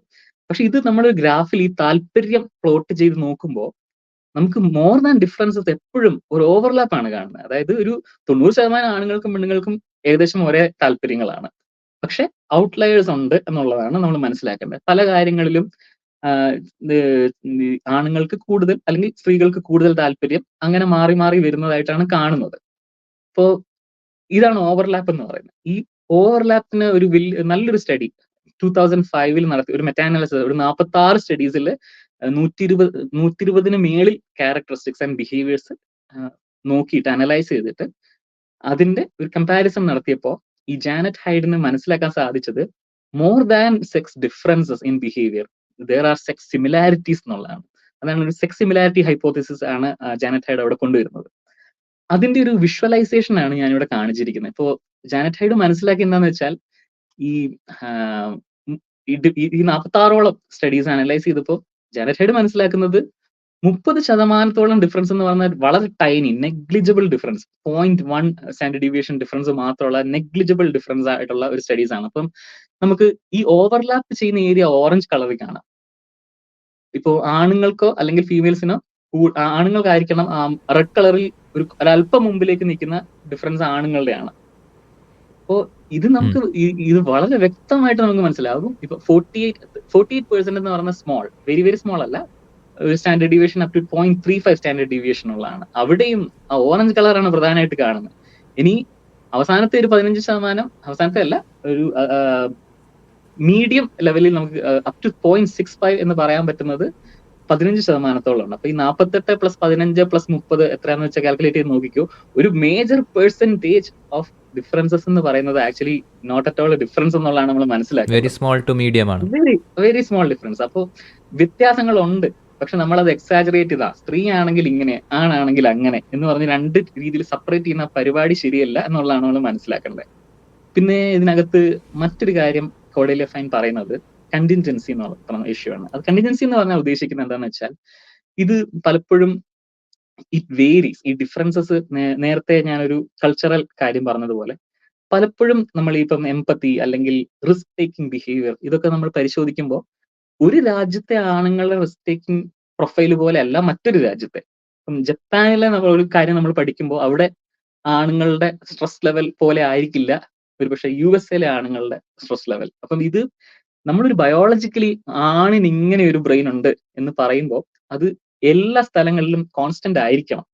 പക്ഷെ കൾച്ചർ അനുസരിച്ച് അല്ലെങ്കിൽ സിറ്റുവേഷൻസ്, ക്ലാസ്, കാസ്റ്റ് ഇങ്ങനെയുള്ള സിറ്റുവേഷൻസ് അനുസരിച്ച് ഇത് മാറുന്നതായിട്ടാണ് കാണുന്നത്. അപ്പോൾ അത് മറ്റൊരു ആർഗ്യുമെന്റ് ആണ്. ഈ നമുക്ക് 2 ടൈപ്പ് ഓഫ് ബ്രെയിൻ ഉണ്ടെന്ന് പറയാൻ പറ്റാത്തതിന്റെ മറ്റൊരു ആർഗ്യുമെന്റ് ആണ്. പിന്നെ മൊസൈക്കിസം പ്രതീക്ഷന് വളരെ ഫെമിലിയർ ആയിരിക്കും. മൊസൈക്കിസം എന്നുള്ള വാക്ക് ഫെമിലിയർ ആണെന്ന് എനിക്കറിയില്ല. പക്ഷെ സംഗതി ഇത്രേ ഉള്ളൂ. അതായത് ഒരു വ്യക്തിയിൽ തന്നെ പല ടൈപ്പ് ഓഫ് ജെൻഡേർഡ് ബിഹേവിയർ കാണിക്കാം. അപ്പൊ ഒരു വ്യക്തി ഒരു സ്ത്രീയെ പോലെ തന്നെ ആയിരിക്കണം എന്നില്ല എപ്പോഴും പെരുമാറുന്നത്. ചിലപ്പം ടിപ്പിക്കൽ, അതായത് നമ്മൾ മെയിൽ ടിപ്പിക്കൽ, ഫീമെയിൽ ടിപ്പിക്കൽ എന്ന് പറഞ്ഞ ചില റോൾസ് നമ്മൾ അസൈൻ ചെയ്യുന്നതിനെ കുറിച്ചാണ് പറയുന്നത്. പല ടൈപ്പ് ബിഹേവിയർ കാണിക്കും. ചിലപ്പം വർക്കിൽ വളരെ ഈ മെയിൽ ടൈപ്പ് ഓഫ് ഡോമിനൻസ് കാണിക്കുന്ന ഒരു സ്ത്രീ ചിലപ്പം വീട്ടിൽ വരുമ്പോൾ ചിലപ്പോൾ ഡിഫറെന്റ് ആയിരിക്കും. ഒരു എംപത്തൈസിങ് മദർ ആയിരിക്കാം ഒരു പക്ഷെ, അല്ലെങ്കിൽ നേരെ തിരിച്ച് ആണിന്റെ കാര്യത്തിലാണെങ്കിലും എങ്ങനെയാണെങ്കിലും അത് പല സിറ്റുവേഷൻസിലും പല സന്ദർഭങ്ങളിലും ഒരേ വ്യക്തിയിൽ തന്നെ മാറിക്കൊണ്ടിരിക്കും. ജെൻഡർ എന്ന് പറയുന്നത് നമുക്കറിയാം, മെയിൽ ഓർ ഫീമെയിൽ എന്നുള്ളതല്ല gender. Gender is A spectrum എന്ന് വളരെ വ്യക്തമായിട്ട് അറിയാം. Even sex is A spectrum. ഇത് പറഞ്ഞ പല തലക്കും കിളി പോവും, എങ്കിലും even sex is A spectrum എന്നാണ് മോഡേൺ ആയിട്ടുള്ള നമ്മുടെ ഏറ്റവും ലേറ്റസ്റ്റ് ആയിട്ടുള്ള സ്റ്റഡീസ് റിവീൽ ചെയ്യുന്നത്. ആ സമയത്ത് നമുക്ക് രണ്ടായിട്ട് അതൊന്നും പറയില്ല അങ്ങനെ പറഞ്ഞ അടി കിട്ടും. ഡോക്കിൻസ് എങ്ങനെ അറിഞ്ഞ അയ്യോ. അപ്പൊ ഇതാണ് നമ്മുടെ ലേറ്റസ്റ്റ് നോളജ് എന്ന് പറയുന്നത്. അപ്പൊ മൊസൈക്കിസം ആണ് ഇൻഡിവിജ്വൽസിൽ ഉള്ളത് പൊതുവിൽ. ഈ മൊസൈക്കിസത്തിന് നമുക്ക് ഇത് കോർഡേലിയ ഫൈൻ ജനറലി ആൾക്കാർ ഇങ്ങനെയാണ് പെരുമാറുന്നതെന്ന് പറയുന്നെങ്കിലും ഇതിനൊരു കോൺക്രീറ്റ് എവിഡൻസ് ആയിട്ട് ബ്രെയിൻ മൊസൈക്ക് എന്ന് പറയുന്ന ഒരു ബ്രെയിൻ സ്കാൻസിൽ നിന്നുള്ള ഒരു പഠനം ഡാഫ്നെ ജോയൽ, ടെൽ-അവീവ് യൂണിവേഴ്സിറ്റി, ഇവരുടെ 2015 ഒരു പഠനം, ഒരു 1000-ൽ മുകളിൽ ബ്രെയിൻ സ്കാനിൽ നിന്ന് ഇവർ മനസ്സിലാക്കിയത് എന്താന്ന് വെച്ചാൽ, ഇത് ആക്ച്വലി ഈ ക്രിറ്റിസിസംസ് കൂടുതൽ മുമ്പോട്ട് വെക്കുന്നത്, ഇത് ജീന റിപ്പൺ കണ്ടുപിടിച്ച കാര്യങ്ങളല്ല, ജീന റിപ്പൺ പറയുന്ന ക്രിറ്റിസിസം ആണ് ഞാൻ ഇവിടെ കമ്പയർ ചെയ്തിരിക്കുന്നത്. അപ്പൊ ഈ ബ്രെയിൻ മൊസൈക്ക് എന്ന് പറയുന്ന കാര്യം എന്താന്ന് വെച്ചാൽ, നമ്മളെ ഈ നേരത്തെ പറഞ്ഞ daphnia Joel and team ബ്രെയിനിന്റെ scans പരിശോധിക്കുമ്പോൾ അവർക്ക് മനസ്സിലാക്കാൻ സാധിക്കുന്നത് ഒരു ബ്രെയിനിന്റെ സ്കാൻ നോക്കിയിട്ട് ഇതൊരു മെയിൽ ബ്രെയിൻ ആണ് കേട്ടോ, അല്ലെങ്കിൽ ഒരു ഫീമെയിലിന്റെ ഇതൊരു ഫീമെയിൽ ബ്രെയിൻ ആണ് എന്ന് നമുക്ക് പറയാൻ പറ്റുന്നില്ല എന്നാണ് അവർ മനസ്സിലാക്കിയത്. കാരണം എന്താണെന്ന് വെച്ചാൽ ഈ ഫീമെയിൽ ടിപ്പിക്കൽ അല്ലെ മെയിൽ ടിപ്പിക്കൽ ക്യാരക്ടറിസ്റ്റിക്സ് കാണിക്കുന്നത്, മോർഫോളജിക്കലി കാണിക്കുന്നത് ഇത് രണ്ടിലും ഉണ്ടെന്നുള്ള ഒരു മൊസൈക്ക്. അവരത് പാറ്റേൺസ് ചെയ്ത് നോക്കുമ്പോൾ അവർക്കൊരു പടം കിട്ടുമ്പോൾ ഒരു മൊസൈക്ക്, ഒരു രണ്ടിന്റെ മിക്സ് ആയിട്ടാണ് കിട്ടുന്നത്. ഇപ്പോ ഡാഫ്നെ ജോയൽ പറയുന്നത് എന്താന്ന് വെച്ചാൽ, ഇത് ഒരു ബ്രെയിൻ എന്ന് പറയുന്നത് യുണീക്ക് ആണെന്നുള്ളതാണ് പറയുന്നത്. ഒരു വ്യക്തിയുടെ ബ്രെയിൻ ഷേപ്പ് ചെയ്യുന്നത് പലപ്പോഴും അവരുടെ എക്സ്പീരിയൻസസ് ആണ്. അതുകൊണ്ട് തന്നെ ഒരു ജെൻഡർ വേൾഡിൽ താമസിക്കുന്ന ഒരാൾക്ക്, ഒരു ടിപ്പിക്കലി സ്ത്രീകൾ ആണെങ്കിൽ സ്ത്രീകളുടെ ബിഹേവിയറിനോട് കൂടുതൽ കാണാൻ സാധ്യതയുണ്ട്. പക്ഷെ എങ്കിലും അവിടെയും സ്കാൻസിൽ നിന്ന് മനസ്സിലാക്കുന്നത് മെയിൽ ടിപ്പിക്കൽ ബിഹേവിയറിനുള്ള സങ്കേതങ്ങളും ബ്രെയിനിൽ ഉണ്ടെന്നുള്ളതാണ്. ബ്രെയിൻ മൊസൈക്ക് എന്ന് പറയുന്ന കൺസെപ്റ്റ് ഇത് ആധികാരികമായി സ്ഥാപിച്ച ഒരാളാണ് ഡാഫ്നെ ജോയൽ. സോ ബേസിക്കലി നമുക്ക് നേരത്തെ പറഞ്ഞ കാര്യങ്ങൾ കൺഫേം ചെയ്യുന്നതാണ് ഈ എവിഡൻസസ്. പിന്നെ അടുത്തത് ബ്രെയിൻ പ്ലാസ്റ്റിസിറ്റി എന്നുള്ളതാണ്. ബ്രെയിൻ എന്ന് പറയുന്നത് ജനിക്കുമ്പോൾ ഫിക്സ്ഡ് ആയിട്ടൊരു സംഗതി വെച്ചിട്ട് അതിനകത്ത് കുറെ കാൽക്കുലേഷൻസ് നടക്കുന്ന ഒരു സംഗതി അങ്ങനെയല്ല ബ്രെയിൻ നമ്മൾ മനസ്സിലാക്കേണ്ടത്. നമ്മുടെ ബ്രെയിൻ എന്ന് പറയുന്നത് നമ്മളുടെ എക്സ്പീരിയൻസസും നമ്മൾ എന്തിലാണോ കോൺസെൻട്രേറ്റ് ചെയ്യുന്നത് അതിനനുസരിച്ച് മാറിക്കൊണ്ടിരിക്കുന്ന ഒരു കാര്യമാണ്. നമ്മൾ പുതിയ പുതിയ കാര്യങ്ങൾ പഠിക്കുമ്പോൾ പുതിയ പുതിയ ന്യൂറൽ കണക്ഷൻസ് ഉണ്ടാകുന്നു. പിന്നെ അതിന്റെ ഒരു നെഗറ്റീവ് ആസ്പെക്ട് പറയുകയാണെങ്കിൽ, നമ്മൾ ചില ഡ്രഗ്സ് അല്ലെങ്കിൽ ചില ഈ സൈക്കോ ആക്റ്റീവ് ഡ്രഗ്സ് കഴിക്കുമ്പോൾ നമ്മുടെ ന്യൂറൽ കണക്ഷൻസ് മാറുന്നുണ്ട്, നമ്മളുടെ ആറ്റിറ്റ്യൂഡ്സ് മാറുന്നുണ്ട്. നമ്മൾ ആൾക്കാർ അതാണ് പലപ്പോഴും ഈ ഡ്രഗ് അഡിക്ട്സിനൊക്കെ നോക്കിക്കഴിഞ്ഞാൽ അവരുടെ ബിഹേവിയർ തന്നെ മാറിപ്പോവാണ്. ഈ before drug usage, after drug usage നമുക്ക് ക്ലിയർലി മനസ്സിലാക്കാൻ പറ്റുന്നത് അതുകൊണ്ടാണ്. നേരത്തെ രാജേഷ് പറഞ്ഞപ്പോഴും എൻ്റെ മൈൻഡ് അത് വരുന്നത്. അതായത് ആ കൊച്ചു കുട്ടികളെ ജേസിയുടെ ഫേസും പിന്നെ മൊബൈലിൻ്റെ ഫേസും നോക്കിയപ്പം ഒരു റിപ്പോർട്ടില്ലായിരുന്നു, ലൈക്ക് 40% ആണുങ്ങൾ ഇങ്ങനെ നോക്കി, 36 പെണ്ണുങ്ങൾ ഇത് നോക്കിയെന്ന്. അപ്പോഴും എൻ്റെ മൈൻഡിൽ പോയ സംഭവം, അതായത് കുട്ടി ജനിച്ച് വീടുള്ള ഇങ്ങനെ ചെയ്തു. ഓക്കെ, അത് ശരിയാണെന്ന് അസ്യൂം ചെയ്താലും over the course of time ഈ കുട്ടിയുടെ ബ്രെയിൻ അങ്ങനെ തന്നെ ഇരിക്കുന്നില്ലോ. It keeps on producing new things. ആ സംഭവമായിരുന്നു. അപ്പോൾ അതിൻ്റെ വാക്കെന്താ ഞാൻ ഇങ്ങനെ മറന്നിരിക്കുകയാണ്. അപ്പോൾ ബ്രെയിൻ പ്ലാസ്റ്റിസിറ്റി എന്നാണ് ആ കറക്റ്റ് വാക്ക്. അതെ. പിന്നെ നമ്മളുടെ ലൈഫിൽ നടക്കുന്ന ഇവന്റ്സ്, നമുക്ക് എന്തെങ്കിലും ട്രോമാറ്റിക് എക്സ്പീരിയൻസ് വന്നിട്ടുണ്ടോ, ചൈൽഡ് ബർത്ത്, അങ്ങനെ പല പല ഇവന്റ്സ് നമ്മളുടെ ജീവിതത്തിൽ നടക്കുമ്പോൾ ഈ ന്യൂറൽ കെമിസ്ട്രീസ് മാറുന്നുണ്ട്. അത് വളരെ വ്യക്തമായിട്ട് എല്ലാവർക്കും അറിയാവുന്ന. അപ്പോൾ നമുക്ക് ജനിക്കുന്ന ഒരു കുട്ടിക്ക് ഫീമെയിൽ ബ്രെയിൻ ആണ് കേട്ടോ നിന്റെ എന്ന് പറഞ്ഞിട്ട് അത് ശരിയാവില്ല. അത് ഒരിക്കലും അങ്ങനെ വർക്ക് ചെയ്യില്ല. പിന്നെ നമുക്ക് തന്നെ അറിയാമല്ലോ, നമ്മളുടെ ഈ പല സോഷ്യൽ മീഡിയയിലൊക്കെ നമ്മൾ പലരെയും കാണാറുണ്ട്. നമ്മൾ ടിപ്പിക്കൽ ഫീമെയിൽ ക്യാരക്ടറിസ്റ്റിക്സ് കാണിച്ചിരിക്കുന്ന ഒരാൾ ചിലപ്പോൾ കുറെ കാലങ്ങൾ കഴിയുമ്പോൾ ഒരു മെയിൽ ക്യാരക്ടർ, ഇപ്പം ബൈക്ക് റൈഡിങ് ഒരു എക്സാമ്പിൾ ആണ്. പണ്ട് നമ്മളെ വിചാരം എന്താണ്, സ്ത്രീകൾക്ക് അതൊന്നും പറ്റില്ല, കാരണം സ്ത്രീകൾ അത് നടക്കാത്തൊരു കാര്യമാണെന്നുള്ളത്. പക്ഷെ ഇന്ന് എത്ര ബൈക്ക് ഓടിക്കുന്ന സ്ത്രീകളാണ്. പുരുഷന്മാർ അത്രയും നമ്പർ വന്നിട്ടില്ല എങ്കിൽ പോലും ഇന്ന് എത്ര പേരാണ് ബൈക്ക് ഓടിക്കുന്നത്. ചെയ്യാൻ പറ്റുന്ന ഒരു കാര്യമാണ്. അതൊരു മെയിൽ ടിപ്പിക്കൽ ബിഹേവിയർ സ്ത്രീകൾക്ക് കാണിക്കും. അതിനകത്ത് ഒരു പ്രശ്നമില്ല. അതാണ് ഞാൻ പറയുന്നത്. അപ്പോ ഇതിനൊരു സ്റ്റഡി, ഒരു രസകരമായ സ്റ്റഡി എലനോർ മക്വയർ നടത്തിയിട്ടുണ്ട് 2000. അത് എപ്പോഴും ബ്രെയിൻ പ്ലാസ്റ്റിസിറ്റിയോട് പറയുമ്പോൾ ഈ പഠനമാണ് എല്ലാവരും സാധാരണ പറയാറുള്ളത്. എന്താന്ന് വെച്ചാൽ, UK ടാക്സി ഡ്രൈവേഴ്സിന് അവിടുത്തെ വഴികളൊക്കെ പഠിച്ചിരിക്കണം എന്ന്, അങ്ങനെ എനിക്കൊന്ന് ലൈസൻസ് കിട്ടണമെങ്കിൽ അങ്ങനെ ഒരു ഇതുണ്ട്, ടാക്സി ലൈസൻസിന് അങ്ങനെ ഒരു കണ്ടീഷൻ ഉണ്ടെന്നാണ് എനിക്ക് തോന്നുന്നത്. അവിടുത്തെ വഴികൾ പഠിച്ചിരിക്കണം എന്നുള്ളതാണ്. ഒരുപാട് ഇടവഴികളും അതും ഇതൊക്കെ അറിഞ്ഞിരിക്കണം എന്നുള്ള ഒരു സംഗതിയുണ്ട്. അല്ലെങ്കിൽ ഒരുപക്ഷെ അവരുടെ എക്സ്പീരിയൻസ് കൊണ്ട് അവർ പഠിക്കുന്നതാവാം. വാട്ട് എവർ ഇറ്റ് ഇസ്, ഇവര് ചെയ്ത ഈ പഠനം എന്താ ചെയ്തതെന്ന് വെച്ചാല്, ഒരു കൺട്രോൾ ആയിട്ടുള്ള ആൾക്കാർ, ഇത് ഈ ഡ്രൈവിംഗ് ചെയ്യാത്ത ആൾക്കാരെ നോക്കി അവരുടെ ഹിപ്പോകാമ്പസിന്റെ വലിപ്പം നോക്കി, സ്പെസിഫിക്കലി പോസ്റ്റീരിയർ ഹിപ്പോകാമ്പസിന്റെ വലിപ്പം. പിന്നെ അവിടെ ബസ് ഓടിക്കുന്ന ആൾക്കാരുടെ വലിപ്പം നോക്കുന്നു. ബസ് ഓടിക്കുക എന്ന് പറയുമ്പോൾ ഒരു ഫിക്സ്ഡ് റൂട്ട് ഉണ്ട്. അപ്പൊ എല്ലാ വഴി അറിയണ്ട, പോകുന്ന വഴി മാത്രം പഠിച്ചാൽ മതി. പിന്നെ ടാക്സി ഡ്രൈവേഴ്സിന്റെയും brain imaging, MRI scans test ചെയ്ത് നോക്കിയപ്പോൾ അവർക്ക് മനസ്സിലാക്കാൻ സാധിച്ചത്, അതുപോലെ തന്നെ ടാക്സി ഡ്രൈവേഴ്സ് ഇത് ഡ്രൈവിംഗിൽ വരുന്നതിന് മുമ്പും പിമ്പും ഉള്ള അതും നോക്കി. ഇതെല്ലാം കൂടെ അനലൈസ് ചെയ്തപ്പോൾ അവർക്ക് മനസ്സിലാക്കാൻ പറ്റിയത്, പോസ്റ്റീരിയൽ ഹിപ്പോകാമ്പസ് എന്ന് പറഞ്ഞ ആ റീജിയൻ, അതൊരു നമ്മുടെ വിഷ്വൽ ലേണിംഗ്, നമ്മുടെ വിഷ്വൽ മെമ്മറി, ഈ വഴികളൊക്കെ നമ്മൾ മൈൻഡിൽ സ്റ്റോർ ചെയ്യുന്ന ഒരു റീജിയൻ പോസ്റ്റീരിയൽ ഹിപ്പോകാമ്പസ് ആണ്. ടാക്സി ഡ്രൈവേഴ്സ് എത്ര കൂടുതൽ കാലം ടാക്സി അവിടെ ഓടിക്കുന്നു അത്രയും അവരുടെ പോസ്റ്റീരിയർ ഹിപ്പോകാമ്പസിന്റെ വലിപ്പം കൂടുന്നുണ്ട് എന്നാണ് മനസ്സിലാക്കിയത്.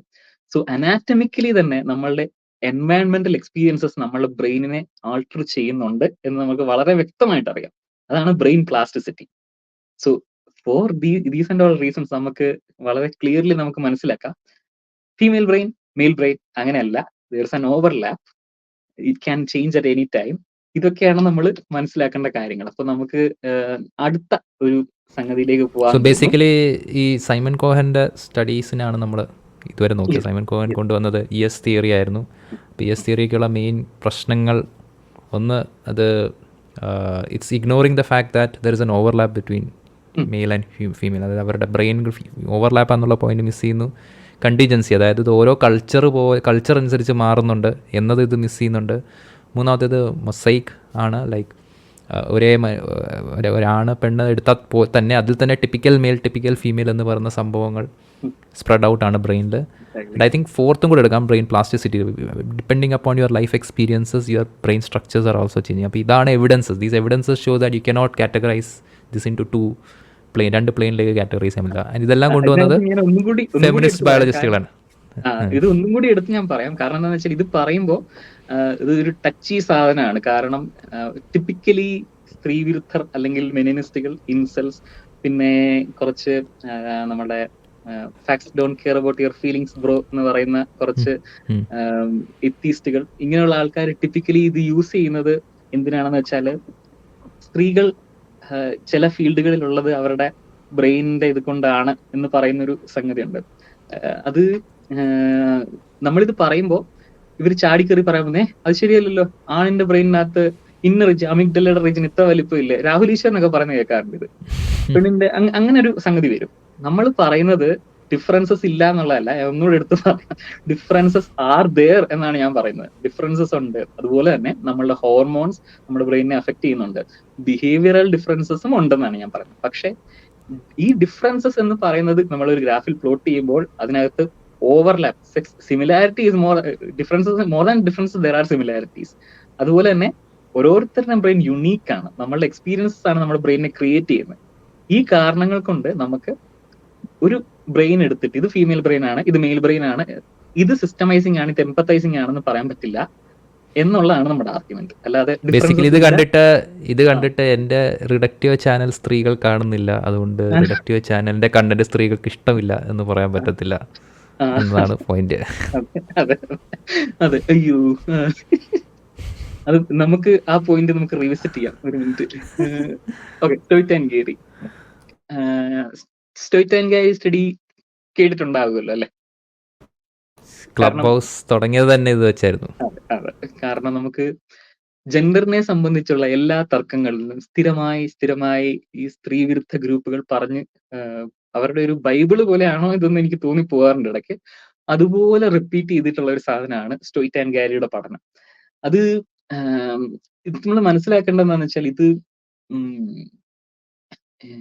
നമ്മളുടെ സമൂഹത്തിൽ ജെൻഡർ സ്റ്റീരിയോ ടൈപ്പുകൾ പൊതുബോധത്തിൽ അടങ്ങിയിരിക്കുന്ന ഒരു സംഗതിയാണ്. കുലസ്ത്രീ കൺസെപ്റ്റ്, അല്ലെ, സ്ത്രീക്ക് ഇന്ന ജോലികൾ ചെയ്യണം, നമുക്ക് അറിയാമല്ലോ. അപ്പൊ ഇതിനെ സാറ്റിസ്ഫൈ ചെയ്യുന്ന രീതിയിൽ എന്തെങ്കിലും ഒരു ശാസ്ത്ര ലോകത്ത് നിന്ന് എന്ത് വന്നാലും അത് ഒരു വലിയ വാർത്തയാകും. ഈ സ്റ്റോയ്റ്റ് ആൻഡ് ഗാരിയുടെ പഠനം പുറത്തു വന്നപ്പം ഇതുപോലെ തന്നെ, ഇത് എനിക്ക് വർഷം ഞാൻ മറന്നു, പിന്നെ 2018 തോന്നുന്നു ഈ പഠനം വന്നത്. ഇത് പുറത്തു വന്നതോടുകൂടി ഒരുപാട് news outlets there is apparently some endogenous ഒരു ആന്തരിക ചോദനയുണ്ട് സ്ത്രീകൾക്ക് ഈ സ്റ്റെം ഫീൽഡിലേക്ക് പോവാതിരിക്കാൻ എന്ന് പറഞ്ഞ് ഈ പഠനത്തിന് ഭയങ്കരമായി പിക്ക് ചെയ്തിരുന്നു മീഡിയ. പക്ഷെ മീഡിയ പിക്ക് ചെയ്തിട്ട് അങ്ങ് വിടും. പക്ഷെ അതിനുശേഷം ഇതൊരു നമ്മളുടെ ഒരു ഇന്റലക്ച്വൽ അല്ലെങ്കിൽ ഈ ഇങ്ങനെയുള്ള ഡിബേറ്റ്സിലൊക്കെ സ്ഥിരമായി യൂസ് ചെയ്യാൻ തുടങ്ങിയത് ജോർഡൻ പീറ്റേഴ്സൺ കാരണമാണ്. ജോർഡൻ പീറ്റേഴ്സൺ ആണ് ഇതിനെ പോപ്പുലറൈസ് ചെയ്തത്. ജോർഡൻ പീറ്റേഴ്സൺ പല സ്ഥലങ്ങളിലും പോയിട്ട് there is a study that states in more gender equal countries സ്ത്രീകൾക്ക് ഇങ്ങനെയുള്ള സ്റ്റെം ഫീൽഡിൽ പോകാൻ താല്പര്യമില്ല എന്ന് തെളിഞ്ഞിട്ടുണ്ട്. Scientist have known about this for at least like minimum 20 years എന്നൊക്കെ പറഞ്ഞ് പുള്ളിയുടെ കുറെ മസാലയൊക്കെ ഇട്ട് സ്ഥിരമായി പറയുന്ന ഒരു സാധനമാണിത്. അത് പുള്ളിയുടെ ഫോളോവേഴ്സ്, മെനിനിസ്റ്റ് ഗ്രൂപ്പുകൾ, ഇൻസെൽ ഗ്രൂപ്പുകൾ ഇതൊക്കെ പിക്കപ്പ് ചെയ്തിട്ടുണ്ട്. പക്ഷെ ഇത് ഒരു മെയിൻ സ്ട്രീം ഒരു സംഗതിയായിട്ട് തന്നെ ആൾക്കാർ പറയുന്നുണ്ട് സ്ഥിരമായി. ഈ അടുത്തിടയ്ക്കും കൂടി ഞാൻ കേട്ടിരുന്നു. ഇപ്പോ നേരത്തെ പറഞ്ഞില്ലേ എന്റെ ചാനൽ ഇത് കാണാറില്ല, അവിടെയൊക്കെ വരുന്ന സംഗതി എന്താണെന്ന് വെച്ചാൽ സ്ത്രീകൾക്ക് ചില കാര്യങ്ങളിൽ താല്പര്യമില്ല എന്നുള്ള ഒരു കൺസെപ്റ്റ് ആണ് വരുന്നത്. ഇപ്പോ ഈ സ്റ്റെം ഫീൽഡിൽ സ്ത്രീകളുടെ റെപ്രസെന്റേഷൻ കുറവാണെന്ന് നമുക്കറിയാം. ഓക്കെ, ഇത് സ്റ്റോയ്റ്റ് ആൻഡ് ഗാരിയുടെ പഠനത്തിന്റെ ചില പോയിന്റ്സ് ആണ് ഞാൻ പറയുന്നത്. സ്റ്റെം ഫീൽഡിൽ സ്ത്രീകളുടെ പാർട്ടിസിപ്പേഷൻ കുറവാണ്.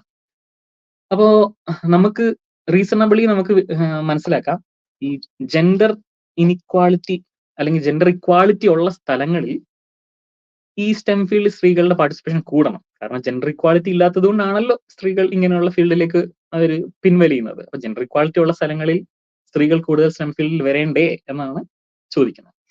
പക്ഷേ contrary to the expectation, Stoet and Geary കാണുന്നത് എന്താണെന്ന് വെച്ചാൽ സ്കാൻഡിനേവിയൻ കൺട്രീസിലും അല്ലെങ്കിൽ കൂടുതൽ ജെൻഡർ ഇക്വാളിറ്റി ഉണ്ട് എന്ന് നമ്മൾ കരുതുന്ന ഈ ജെൻഡർ ഗ്യാപ്പ് ഇൻഡെക്സിലൊക്കെ കൂടുതൽ നല്ല റാങ്ക് ഉള്ള കൺട്രീസിൽ സ്റ്റെം ഫീൽഡിൽ സ്ത്രീകളുടെ പാർട്ടിസിപ്പേഷൻ കുറയുന്നതായിട്ടാണ് കാണുന്നത്. അപ്പൊ അതാണ് അവരുടെ ഒബ്സർവേഷൻ. ആ ഒബ്സർവേഷനിൽ നിന്ന് അവർ ഹൈപ്പോത്തിസിസ് ഡിറൈവ് ചെയ്യാണ്. ബേസിക്കലി അവരുടെ സ്റ്റഡി പറയുന്നത് അത്രേ ഉള്ളൂ, ഇതാണ് ഒബ്സർവേഷൻ. ആ ഒബ്സർവേഷൻ അവസാനമായിട്ട് അവർ അതിൻ്റെ ഒരു ഹൈപ്പോത്തിസിസ് പറയുന്നത് എന്താണെന്ന് വെച്ചാൽ, ഞങ്ങളുടെ വിചാരം ഇത് എൻഡോജനസ് ഇൻട്രസ്റ്റ് കാരണമാണ് എന്നാണ് നമ്മളുടെ വിചാരം.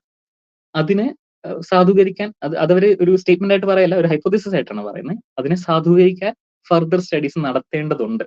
ഇതാണ് സ്റ്റോയ്റ്റ് ആൻഡ് ഗാരിയുടെ പഠനം. പക്ഷെ ഈ സംഗതി even though they don't say endogenous interest ആണ് കാരണം എന്ന് അവർ പറയുന്നില്ലെങ്കിൽ എങ്കിൽ പോലും ആൾക്കാർ ഇതങ്ങ് ഏറ്റെടുത്തിട്ട് പറയുന്നത് എന്താണെന്ന് വെച്ചാൽ, സ്ത്രീകൾക്ക് സ്റ്റെം ഫീൽഡിനോട് താല്പര്യമില്ല, അല്ലെങ്കിൽ ഇക്വാളിറ്റി കൂടുതലുള്ള സ്ഥലത്ത് കൂടുതൽ സ്റ്റെം ഫീൽഡിൽ പോകണ്ടേ, അവർക്ക് ഇഷ്ടം ടീച്ചിങ്, കെയറിങ് അങ്ങനെയുള്ള ജോലിയിൽ അല്ലെങ്കിൽ ഹൗസ് വർക്ക് ഒക്കെയാണ് അവർക്ക് ഇഷ്ടം, അതുകൊണ്ടാണ് അവർ ഈ ഫീൽഡിൽ പോവാത്തത് എന്ന് സ്ഥിരമായി ഈ ജെൻഡർ ഡിബേറ്റ്സുകളിൽ വരുന്ന ഒരു സംഗതിയാണ്. അപ്പൊ നമുക്ക് ഇതിന്റെ ക്രിട്ടിക്സ് എന്തൊക്കെയാണെന്ന് നോക്കാം. നമുക്ക് ഒരു മേജർ ഒരുപാട് 1-2 ടീം ഇതിനെ നല്ല രീതിയിൽ ക്രിട്ടിസൈസ് ചെയ്തിട്ടുണ്ടെങ്കിലും സാറ റിച്ചാർഡ്സന്റെ ക്രിറ്റിസിസം ആണ് ഇതിനകത്ത് മെയിൻ ആയിട്ടുള്ള വന്നിട്ടുള്ള ഒരു ക്രിറ്റിസിസം. ഈ ക്രിറ്റിസിസം കാരണം അവർക്ക് ആക്ച്വലി ആ പേപ്പറിന് ഒരു കറക്ഷൻ, ഒരു കോറിജൻഡം സബ്മിറ്റ് ചെയ്യേണ്ടി വന്നു. അത് എന്താണെന്ന് ഞാൻ പറയാം. ഇതിനകത്ത് യൂസ് ചെയ്തിരിക്കുന്ന മാത്ത് എന്ന് പറയുന്നത് ഒരു ബ്ലണ്ടറാണ്. കാരണം നേരത്തെ ഒരു ഗ്രാഫ് ഞാൻ കാണിക്കാം. ആ ഗ്രാഫിൽ റൈറ്റ് സൈഡിൽ എക്സ് ആക്സിസിലുള്ളത് എന്താണെന്ന് വെച്ചാൽ വിമൻ എമോങ് സ്റ്റെം ഗ്രാജുവേറ്റ്സ് എന്ന് പറഞ്ഞ ഒരു പെർസെന്റേജ് ആണ് കാണിക്കുന്നത്. വൈ ആക്സിസിൽ ഗ്ലോബൽ ജെൻഡർ ഗ്യാപ്പ് ഇൻഡെക്സ്. അപ്പോൾ ഈ ഇക്വാളിറ്റി കൂടുതലുള്ള രാജ്യങ്ങൾ ഫിൻലാൻഡ്, നോർവേ ഒക്കെ നോക്കുമ്പോൾ സ്വീഡൻ ഒക്കെ മാർക്ക് ചെയ്തിട്ടുണ്ട് അവിടെ. അത് നോക്കുമ്പോൾ അവിടെ സ്റ്റെം ഗ്രാജുവേറ്റ്സിന്റെ എണ്ണം കുറവാണ്, female. Women among stem graduates എന്നാണ് ഇവർ പറയുന്നത്. പക്ഷെ ഈ ക്വാളിറ്റി കുറഞ്ഞ രാജ്യങ്ങളിൽ UAE, അൾജീരിയ, അൽബേനിയ, വിയറ്റ്നാം അങ്ങനെ കുറെ രാജ്യങ്ങളിൽ കൂടുതൽ സ്റ്റെം ഫീൽഡിൽ സ്ത്രീകൾ പോകുന്നതായിട്ടാണ് ഇവരുടെ ഗ്രാഫ്, സ്റ്റോയ്റ്റ് ആൻഡ് ഗാരിയുടെ. ഇപ്പോ സാറ റിച്ചാർഡ്സന്റെ ക്രിറ്റിസിസത്തിന് അത് ആദ്യം തന്നെ പറയുന്നത് എന്താണെന്ന് വെച്ചാൽ, ഇവര് ഉപയോഗിച്ചിരിക്കുന്ന പേഴ്സൻറ്റേജ് തെറ്റാണ് എന്നുള്ളതാണ്. കാരണം ഇവര് ഉദാഹരണം പറയുകയാണെങ്കിൽ അൾജീരിയ, ഇത് കാണാൻ തോന്നുന്നു, ഈ അൾജീരിയയുടെ നോക്കിക്കഴിഞ്ഞാൽ ഏകദേശം ഇവരുടെ കണക്ക് പ്രകാരം 43% of women among stem graduates എന്നുള്ള ഒരു കണക്കാണ് ഇവർ പറയുന്നത്. പക്ഷെ പല ഡിസ്ക്രിപ്പൻസി ഇവർ നോക്കുമ്പോൾ കാണുന്നത് എന്താണെന്ന് വെച്ചാൽ, യുനെസ്കോയുടെ കണക്ക് പ്രകാരം അങ്ങനെയല്ല. യുനെസ്കോയുടെ കണക്ക് പ്രകാരം 50-something% ആണ്. അപ്പൊ എന്തുകൊണ്ടാണ് ഇങ്ങനെ ഒരു തെറ്റായ ഒരു പെർസെന്റേജ് ഇവർ യൂസ് ചെയ്യുന്ന ഇവർക്ക് മനസ്സിലാവുന്നില്ല. അപ്പൊ അത് ആദ്യം ക്രിട്ടിസൈസ് ചെയ്തപ്പോൾ തന്നെ സൈക്കോളജിക്കൽ സയൻസ് ജേർണൽ അത് ഇവരോട് സ്റ്റോയ്റ്റ് ആൻഡ് ഗാരിയോട് പറയുന്നുണ്ട്, ഇതിനകത്ത് പ്രശ്നമുണ്ട്, നിങ്ങൾ ഇതിനൊരു എക്സ്പ്ലനേഷൻ തരണം എന്ന് പറഞ്ഞിട്ട് അവരൊരു കോറിജൻഡം എന്ന് പറഞ്ഞൊരു കറക്ഷൻ സബ്മിറ്റ് ചെയ്യുന്നുണ്ട്. ആ കറക്ഷനിൽ അവർ പറയുന്നത് എന്താണെന്ന് വെച്ചാൽ, ഞങ്ങൾ ഡയറക്ട്ലി പെർസെന്റേജ് ഓഫ് വിമൻ അല്ല ഞങ്ങൾ എടുത്തത്, ഞങ്ങൾ കാൽക്കുലേറ്റ് ചെയ്തത് പ്രൊപ്പൻസിറ്റി എന്ന് പറയുന്ന ഒരു സംഗതിയാണ്. എന്താണ് ഈ പ്രൊപ്പൻസിറ്റി എന്ന് വെച്ചാൽ, പ്രൊപ്പൻസിറ്റി എന്നുള്ള വാക്ക് ഒരാളുടെ ഒരു ആന്തരിക ചോദന, ഇൻക്ലിനേഷൻ. അപ്പൊ സ്ത്രീകളുടെ ഇൻക്ലിനേഷൻ ആണ് ഞങ്ങൾ കാൽക്കുലേറ്റ് ചെയ്തത്. ഓക്കെ, ശരി, എങ്ങനെയാണ് നിങ്ങൾ ആ ഇൻക്ലിനേഷൻ കാൽക്കുലേറ്റ് ചെയ്തതെന്ന് ചോദിക്കുമ്പോൾ, അത്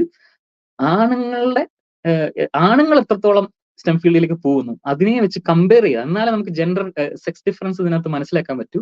സോ ആണുങ്ങൾ എത്രത്തോളം പോകുന്നു അതിനെ വെച്ച് കമ്പയർ ചെയ്തിട്ടാണ് ഞങ്ങൾ ഈ മാത്ത് കണ്ടുപിടിച്ചെന്ന് പറഞ്ഞിട്ട് ഒരു വിയേർഡ് ആയിട്ടുള്ള ഒരു ഫോർമുല പറയാം. ആ ഫോർമുല എന്ന് പറയുന്നത് A/A+B എന്നുള്ള ഫോർമുലയാണ്. A എന്ന് പറഞ്ഞാൽ percentage of women going to choose STEM field. അതായത് 100 സ്ത്രീകൾ കോളേജിൽ പോകുന്നുണ്ടെങ്കിൽ അതിൽ 10 പേരാണ് സ്റ്റെം ഫീൽഡ് എടുക്കുന്നതെങ്കിൽ A എന്ന് പറയുന്നത് 10% ആണ്. B എന്ന് പറഞ്ഞാൽ അതുപോലെ ആണുങ്ങളുടെ 100 ആണുങ്ങൾ പോകുന്നുണ്ട്, അതിൽ 20 ആണുങ്ങളാണ് സ്റ്റെം ഫീൽഡ് ചൂസ് ചെയ്യുന്നതെങ്കിൽ B 20 ആയിരിക്കും. എന്നിട്ട് ഇത് A/A+B എന്നിട്ട് അതിന്റെ ഒരു പെർസെന്റേജ് എടുക്കുന്ന ഒരു പരിപാടിയാണ്. ഒരു വളരെ വിയേർഡ് ആയിട്ടുള്ള ഒരു മാത്താണ് ഒരു ഫോർമുലയാണ് ഇവർ പ്രപ്പോസ് ചെയ്യുന്നത്. ഈ ഫോർമുലയുടെ പ്രശ്നം എന്താണെന്ന് വളരെ പെട്ടെന്ന് നമുക്ക് മനസ്സിലാക്കാം. ഞാനൊരു എക്സാമ്പിൾ പറയാം. അതായത് നമുക്ക് ഒരു ഹൈപ്പോത്തറ്റിക്കൽ സിനാരിയോ സപ്പോസ് ചെയ്യാം. അതായത് ഒരു 100 സ്ത്രീകൾ കോളേജിൽ പോകുന്നു. അതിൽ 100 പേരും ഈ സെക്കൻഡറി എഡ്യൂക്കേഷൻ ഒക്കെ കഴിഞ്ഞ് സ്പെഷ്യലൈസേഷന് വേണ്ടിയിട്ട് സ്റ്റെം ഫീൽഡ് തിരഞ്ഞെടുക്കുന്നു. 100 സ്ത്രീകൾ 100ൽ 100 പേരും സ്റ്റെം ഫീൽഡ് തിരഞ്ഞെടുക്കുന്നു എന്ന് വെക്കുക. അതുപോലെ 10 ആണുങ്ങൾ കോളേജിൽ പോകുന്നു. ഈ 10 ആണുങ്ങളിൽ 10 പേരും സ്റ്റെം ഫീൽഡ് തരണം, എല്ലാവർക്കും സ്റ്റെം ഫീൽഡ് മതി എന്നുള്ള ഒരു ഹൈപ്പോത്തറ്റിക്കൽ സിറ്റുവേഷൻ ഇമാജിൻ ചെയ്യാം. ഇവരുടെ എത്രയായിരിക്കും സ്ത്രീകളുടെ പ്രൊപ്പൻസിറ്റി? അത് എല്ലാവർക്കും സ്റ്റെം ഫീൽഡിൽ പോകണമെങ്കിൽ അവരുടെ ഇൻക്ലിനേഷൻ, സ്റ്റെം പഠിക്കാനുള്ള അവരുടെ താല്പര്യം എത്രയായിരിക്കണം പ്രതീക്ഷിന്റെ ഒരു ചിന്ത പ്രകാരം?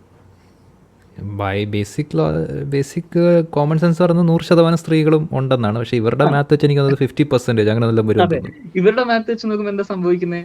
100% എ എന്ന് പറയുന്നത് 100%, ബിയും 100%. കാരണം 10 ആണുങ്ങൾ പോകുന്നുണ്ട്, 10 ആണുങ്ങളും സ്റ്റെം എടുക്കുന്നുണ്ട്, അത് 100%. അപ്പം 100 ഡിവൈഡ് ബൈ 200, 1/2 into 100. 1/2 into 100 എന്ന് പറയുന്നത് 50% പ്രൊപ്പൻസിറ്റി. അതായത് എല്ലാ സ്ത്രീകൾക്കും സ്റ്റെം ഫീൽഡ് പഠിക്കണം എന്നുണ്ടെങ്കിൽ പോലും ഇവരുടെ കണക്ക് പ്രകാരം 50% പേർക്ക് ഇൻക്ലിനേഷൻ ഉള്ളൂ എന്നുള്ളതാണ് വരുന്നത്. ഇവരുടെ കണക്ക് പ്രകാരം ഒരാണ് പോലും പോയില്ലെങ്കിൽ മാത്രമേ 100% കിട്ടത്തുള്ളൂ അല്ലേ? എക്സാക്ട്ലി. അപ്പൊ ആണുങ്ങളെ വെച്ച് കമ്പയർ ചെയ്തിട്ട് അത് നമുക്ക് ഒരു കോമൺ സെൻസ് ഇല്ലാത്തൊരു മാത്താണ്. എനിവേ അവർ അതിനൊരു കറക്ഷൻ കൊടുത്തു. അപ്പൊ സംഭവിച്ച ഈ പ്രൊപ്പൻസിറ്റി എന്ന് പറയുന്ന സംഗതി അവിടെ തന്നെ പൊളിയാണ്. ഈ മാത്ത് തെറ്റായപ്പോ തന്നെ പൊളിഞ്ഞു. കാരണം അവർ കറക്ഷൻ കൊടുത്തു. ഈ ഗ്രാഫ് ദെൻ ഇൻവാലിഡ് ആവുകയാണ്. അവിടെ തന്നെ ഈ ഗ്രാഫ് ഇൻവാലിഡ് ആയി. കാരണം ഈ ഗ്രാഫിന് താഴെ എഴുതിയിരിക്കുന്ന നോക്കൂ, വിമൻ എമോങ് സ്റ്റെം ഗ്രാജുവേറ്റ്സ്. അതായത് 100 സ്റ്റെം ഗ്രാജുവേറ്റ്സ് ഉണ്ടെങ്കിൽ അതിന്റെ പെർസെന്റേജ് ആണ് ഞങ്ങൾ കാണിച്ചിരിക്കുന്നതെന്നാണ് ഇവർ പറയുന്നത്.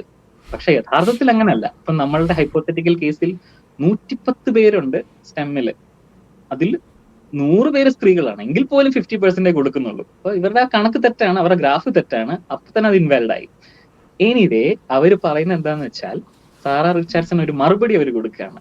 ആ മറുപടിയിൽ അവർ പറയുന്നത് എന്താന്ന് വെച്ചാൽ, ഓക്കെ ശരി, ഇതാണ് ഞങ്ങൾ ഉദ്ദേശിച്ചത്, ഇനി പോട്ടെ, നിങ്ങൾ പറയുന്ന പ്രകാരം കറക്റ്റ് ആയിട്ട് യുനെസ്കോയുടെ ആക്ച്വൽ പെർസെന്റേജ് എടുത്താലും സ്റ്റിൽ ഈ പാരഡോക്സ് എക്സിസ്റ്റ്. കാരണം സ്റ്റിൽ അവർ ആ ഗ്രാഫ് പ്ലോട്ട് ചെയ്തൊന്നും കാണിച്ചിട്ടൊന്നുമില്ല, എങ്കിലും അവർ പറയാണ് ഞങ്ങൾ ആ മാത്ത് ചെയ്ത് നോക്കി, അങ്ങനെ നോക്കിയപ്പോഴും പാരഡോക്സ് എക്സിസ്റ്റ് ചെയ്യുന്നതായിട്ടാണ് കാണുന്നത് എന്നാണ് അവർ പറയുന്നത്. ഓക്കെ, നമുക്ക് അവരുടെ ആർഗ്യുമെന്റിനെ ഫേസ് വാല്യൂയിൽ എടുക്കാം. അവർ കറക്റ്റ് ആയിട്ടുള്ള കാര്യമായിരിക്കാം പറഞ്ഞത് നമുക്ക് എടുക്കാം. അങ്ങനെയാണെങ്കിലും പ്രശ്നമുണ്ട്. അതാണ് അടുത്തത്. ഓക്കെ, അതെന്താന്ന് വെച്ചാല്, നമ്മൾ ശരിക്കും പറഞ്ഞാൽ നമ്മൾ എന്താണ് ചെയ്യുന്നത് അവിടെ? നമ്മളൊരു ഗ്രൂപ്പിനെയാണ് പഠിക്കുന്നത്. അതായത് പല രാജ്യങ്ങളിലെ ജെൻഡർ ഗ്യാപ്പ് ഇൻഡെക്സ് നമ്മൾ നോക്കുന്നു. ജെൻഡർ ഗ്യാപ്പ് ഇൻഡെക്സ് നോക്കിയിട്ട് നമ്മൾ പറയാണ്, ജെൻഡർ ഗ്യാപ്പ് ഇൻഡെക്സ് നോക്കുന്നു, പിന്നെ അവിടെ എത്ര സ്റ്റെം ഗ്രാജുവേറ്റ്സ് ആയുള്ള സ്ത്രീകൾ ഉണ്ടെന്ന് നോക്കുന്നു. എന്നിട്ട് നമ്മൾ പറയുന്നത് എന്താന്ന് വെച്ചാൽ, അവസാനത്തെ ഹൈപ്പോത്തീസിസ് ആണ് പ്രശ്നം. എന്നിട്ട് അവസാനം എന്താണ് നമ്മൾ പറയുന്നത്? ഈ നമുക്കൊരു എൻഡോജിനസ് ഇൻട്രസ്റ്റ്, ആന്തരിക ചോദന ഉണ്ട് സ്ത്രീകൾക്ക് ഇതിൽ പോവാതിരിക്കാൻ എന്നുള്ളതാണ് ഹൈപ്പോത്തീസിസ്. അവിടെ പ്രശ്നമുണ്ട്. കാരണം എന്താണെന്ന് വെച്ചാൽ, നമ്മളൊരു ഗ്രൂപ്പിനെ പഠിച്ചിട്ട് വ്യക്തിയുടെ താല്പര്യത്തിനെ നമ്മൾ നിർവചിക്കുകയാണ് അവിടെ. അതിന് എക്കോളജിക്കൽ ഫാലസി എന്ന് പറയും. അത് നടപടിയില്ലാത്ത കാര്യമാണ്. ഉദാഹരണത്തിന് ഞാനൊരു റിഡക്റ്റീവോട് ഒരു വീഡിയോ വെച്ചിട്ട് ഒരു ഉദാഹരണം പറയാം. അപ്പോൾ റിഡക്റ്റീവില് പ്രതീഷ് സെറ്റിലർ കൊളോണിയലിസം എന്ന് പറഞ്ഞ ഒരു വീഡിയോ ചെയ്തു. ഞാനത് നോക്കിയപ്പോൾ അതിന് 9.7K വ്യൂവേഴ്സ് ആണുള്ളത്. അതിനുശേഷം അതിനൊരു ക്രിറ്റിസിസം വന്നു. ഒരാൾ പറഞ്ഞപ്പോൾ പ്രതീഷ് അതിനൊരു റെസ്പോൺസ് വീഡിയോ ചെയ്ത ആ ക്രിറ്റിസിസത്തിന്. അതിന് 3.7K ആൾക്കാരാണ് അത് കണ്ടത്. ഞാൻ പറയാണ്, ഓക്കെ, ഇതിന്റെ ഡിഫറൻസ്, ഈ രണ്ട് വീഡിയോസും കണ്ടവരുടെ ഡിഫറൻസ് എന്ന് പറയുന്നത് 6K ആണ്. 9.7K minus 3.7K. ഞാൻ പറയാണ്, പ്രതീഷിന്റെ ആദ്യത്തെ വീഡിയോ കണ്ടതിൽ നിന്ന് 6000 പേര് റെസ്പോൺസ് വീഡിയോ കണ്ടിട്ടില്ല എന്ന് ഞാൻ പറഞ്ഞാൽ അത് കറക്റ്റ് ആണോ? ഇല്ല, കാരണം ഇതേ 6000 തന്നെ ആവണമെന്നില്ല. ഐ മീൻ ന്യൂ ഓഡിയൻസ് ആയിരിക്കാം, അങ്ങനെ ഒരുപാട് ചാൻസസ് ഉണ്ടല്ലോ. കാരണം നമുക്കൊരു നമ്പർ നമ്മുടെ കയ്യിലുണ്ട്, ഒരു പോപ്പുലേഷനെ നമുക്കറിയാം. പക്ഷെ ആ പോപ്പുലേഷനിലുള്ള ഇൻഡിവിജ്വൽസ് എങ്ങനെയാണ് അതിനകത്ത് ചെയ്തിരിക്കുന്നത് നമുക്ക് അറിയില്ല. ഒരു പക്ഷെ ഫസ്റ്റ് വീഡിയോ കണ്ടവരുണ്ടാവാം, സെക്കൻഡ് വീഡിയോ കാണാത്തവരുണ്ടാവാം, സെക്കൻഡ് വീഡിയോ മാത്രം കണ്ടിട്ടുള്ളവരുണ്ടാവാം, ഫസ്റ്റ് വീഡിയോ കാണാത്തവരുണ്ടാവാം, ഓവർലാപ്പ് ഉണ്ടാവാം. നമുക്ക് ഒരു ഇൻഡിവിജ്വൽ എന്താണ് കണ്ടത് എന്ന് നമുക്ക് അതിൽ നിന്ന് ആ ഡാറ്റ നമ്മളോട് പറയുന്നില്ല. പക്ഷെ നമ്മൾ പറയാണ്, കണ്ടോ 6000 പേര് റെസ്പോൺസ് വീഡിയോ കണ്ടിട്ടില്ല എന്ന് പറയുന്നത് അതൊരു എക്കോളജിക്കൽ ഫാലസിയാണ്. അതുപോലെ തന്നെ നേരത്തെ പറഞ്ഞ, ഇപ്പൊ എന്റെ വീഡിയോസ് സ്ത്രീകൾ കാണാറില്ല, അതുകൊണ്ട് സ്ത്രീകൾക്ക് പൊളിറ്റിക്സിനോട് താല്പര്യമില്ല എന്ന് പറയുന്ന ഒരു എക്കോളജിക്കൽ ഫാലസി. അതുകൊണ്ട് പൊളിറ്റിക്സിനോട് താല്പര്യമില്ലെന്നല്ല പറയുന്നത്, അതുകൊണ്ട് ബയോളജിക്കലി ആൻഡ് സൈക്കോളജിക്കലി താല്പര്യമില്ല. എവിടുന്ന് എങ്ങോട്ടേക്കാണ് പോകുന്നത് എന്നുള്ളതാണ്. നമ്മളൊരു ഒരു ഒരു പോപ്പുലേഷൻ, ഒരു ഗ്രൂപ്പിനെ നമ്മൾ എടുത്തിട്ട് അവരുടെ ബയോളജി വരെ അതിൽ നിന്ന് ഡിറ്റർമിൻ ചെയ്യുന്നത് ഒരു തമാശയാണ്. അത് ഒരു ഫാലസിയാണ്. ആ സംഗതിയാണ് ഇവിടെ സംഭവിക്കുന്നത്. ഇവിടെ ശരിക്കും ഗ്രൂപ്പ്സിനെ മെഷർ ചെയ്തിട്ട് ഇൻഡിവിജ്വലി ഇൻട്രസ്റ്റ് ഇങ്ങനെയാണെന്ന് ഹൈപ്പോത്തസിസ് ചെയ്യുകയാണ്. അത് തെറ്റാണ്. പിന്നെ ഒരു പ്രശ്നം എന്താണെന്ന് വെച്ചാൽ ഈ GGGI ഇൻഡെക്സിന്റെ തന്നെ ഒരു പ്രശ്നം. ഈ GGGI ഇൻഡെക്സ് എന്ന് പറയുന്നത് പല രാജ്യങ്ങളിലെ ഈ ജെൻഡർ ഗ്യാപ്പിനെ കുറിച്ച് പഠിക്കുന്ന ഒരു ഇത്. അവരൊരു 4 ക്രൈറ്റീരിയസ് ആണ് അവർ പ്രധാനമായിട്ട് നോക്കുന്നത്. ഒന്ന് പൊളിറ്റിക്സിലെ പാർട്ടിസിപ്പേഷൻ, 2 ഹെൽത്ത് ആൻഡ് വെൽബീങ്, പിന്നെ ഒരെണ്ണം കൂടെ ഉണ്ട്, ഒരെണ്ണം ഞാൻ മറന്നുപോയി. പിന്നെ ഒരെണ്ണം എന്ന് പറയുന്നത് എഡ്യൂക്കേഷണൽ അറ്റൈൻമെന്റ് എന്നുള്ളതാണ് ഒരെണ്ണം. ഈ എഡ്യൂക്കേഷണൽ അറ്റൈൻമെന്റ് അവർ പറയുമ്പോൾ അവര് സ്പെസിഫിക്കലി സ്റ്റെം ഫീൽഡിനോടുള്ള താല്പര്യമോ അല്ലെങ്കിൽ സ്റ്റെം ഫീൽഡിൽ സ്ത്രീകൾ വരേണ്ടതിന്റെ എൻകറേജ്മെന്റ് അങ്ങനെയൊന്നും അവർ പഠിക്കുന്നില്ല. ആണുങ്ങളും പെണ്ണുങ്ങളും എഡ്യൂക്കേഷൻ കിട്ടുന്നുണ്ടോ അത്രേ നോക്കുന്നുള്ളൂ. എഡ്യൂക്കേഷൻ കിട്ടുക എന്ന് പറയുമ്പോൾ അത് സ്റ്റെം ഫീൽഡായിട്ട് റിലേറ്റഡ് അല്ല. സ്ത്രീകൾ ഇപ്പം പല രാജ്യങ്ങളിലും എഡ്യൂക്കേഷൻ കിട്ടുന്നുണ്ട്, പക്ഷെ അവർ പലപ്പോഴും ആർട്സ്, ലിറ്ററേച്ചർ അങ്ങനെയുള്ള സ്റ്റീരിയോടിപ്പിക്കലി സ്ത്രീകൾ അല്ലെങ്കിൽ അങ്ങനത്തെ എന്തെങ്കിലും കെയറിങ് അങ്ങനെയുള്ള കാര്യങ്ങളിലേക്കാണ് സ്റ്റീരിയോടിപ്പിക്കലി പോവാറ് പതിവ്. അതുകൊണ്ടാണ് സ്റ്റെം ഫീൽഡിൽ സ്ത്രീകൾക്ക് പാർട്ടിസിപ്പേഷൻ കുറയുന്നത്. അതുകൊണ്ട് എഡ്യൂക്കേഷണൽ അറ്റൈൻമെന്റ് മാത്രം നോക്കിയിട്ട് നമുക്ക് രണ്ടിനും കൂടെ രണ്ടിനും ഒരു ഗ്രാഫ് പ്ലോട്ട് ചെയ്യുന്നതിൽ ഒരു അസ്വാഭാവികതയുണ്ട്. സ്റ്റോയ്റ്റൻഗാരി പറഞ്ഞത് എന്താന്ന് വെച്ചാൽ stem encouragement GGGI index measure ചെയ്യുന്നു എന്നുള്ളതാണ്. അതൊരു തെറ്റായ വാദമാണ്. മെഷർ ചെയ്യുന്നില്ല. എഡ്യൂക്കേഷണൽ അറ്റൈൻമെന്റിന്റെയാണ് മെഷർ, അത് ജനറൽ ആണ്, അത് ശരിയല്ല. ഇനി ഇതിനകത്തെ final nail in the coffin എന്ന് പറയുന്ന ഒരു സംഗതി അതെന്താന്ന് വെച്ചാല് ഈ GGGI ഇൻഡെക്സ് മാറ്റി പിടിച്ചു സർ റിച്ചാർഡ്സൺ ആൻഡ് ടീം. അവര് ചെയ്തതെന്ന് വെച്ചാൽ വേറൊരു basic index of gender inequality BIGI എന്ന് പറയുന്ന ഒരു ഇൻഡെക്സിനെ അവർ യൂസ് ചെയ്തു. പിന്നെ അവർ ഈ പ്രൊപ്പൻസിറ്റി എന്ന് പറയുന്ന ഈ മാത്തമാറ്റിക്കൽ ബ്ലണ്ടർ മാറ്റി വെച്ചിട്ട് ആക്ച്വൽ നമ്പർ ഓഫ് സ്ത്രീകളുടെ പെർസെന്റേജ് എടുത്തിട്ട് യുനെസ്കോയിൽ നിന്ന് കിട്ടുന്ന ആക്ച്വൽ നമ്പർ ഓഫ് സ്ത്രീകളുടെ പെർസെന്റേജ് വെച്ചിട്ട് ഈ BG ഇൻഡെക്സിലേക്ക് ഇതൊന്ന് പ്ലോട്ട് ചെയ്ത് നോക്കി.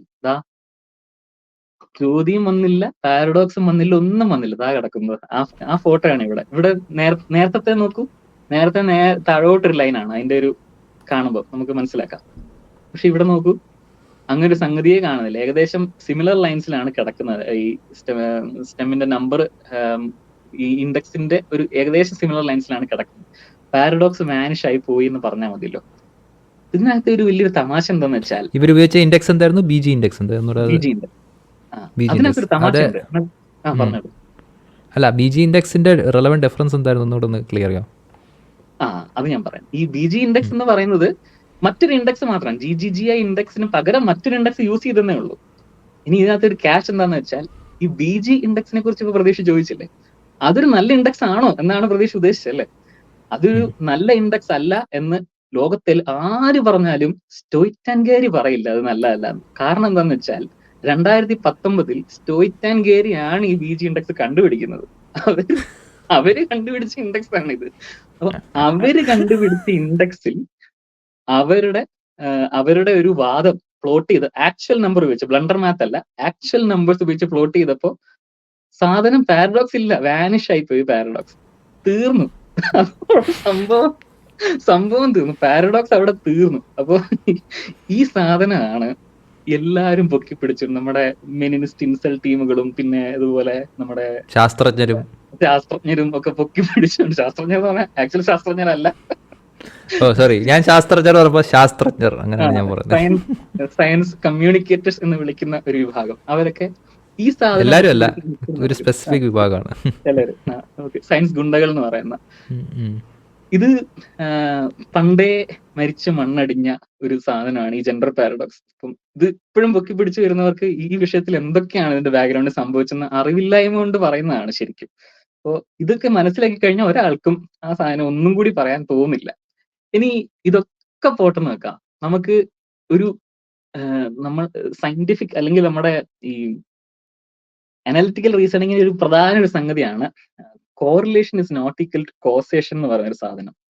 ഇങ്ങനെ ഒരു ഗ്രാഫ് പ്ലോട്ട് ചെയ്തിട്ടൊക്കെ ഇങ്ങനെ ഒരു സംഗതി ഉണ്ട്. ജെൻഡർ ഈക്വൽ ആയിട്ടുള്ള രാജ്യങ്ങളിൽ സ്റ്റെം ഫീൽഡിന്റെ എണ്ണം കുറയുന്നു, അതുകൊണ്ട് സ്ത്രീകൾക്ക് താല്പര്യമില്ല എന്ന് പറയുമ്പോൾ ഒരു കോറിലേഷൻ, അതായത് സ്റ്റെം ഫീൽഡിന്റെ നമ്പറും അതും വെച്ചിട്ടൊരു കോറിലേഷൻ ആണ് ഇവർ പറയുന്നത്. പക്ഷെ നമുക്ക് എന്തിലോട് വേണമെങ്കിലും നമുക്ക് കോറിലേഷൻസ് പറയാമെന്നുള്ളതാണ് ഒരു തമാശ.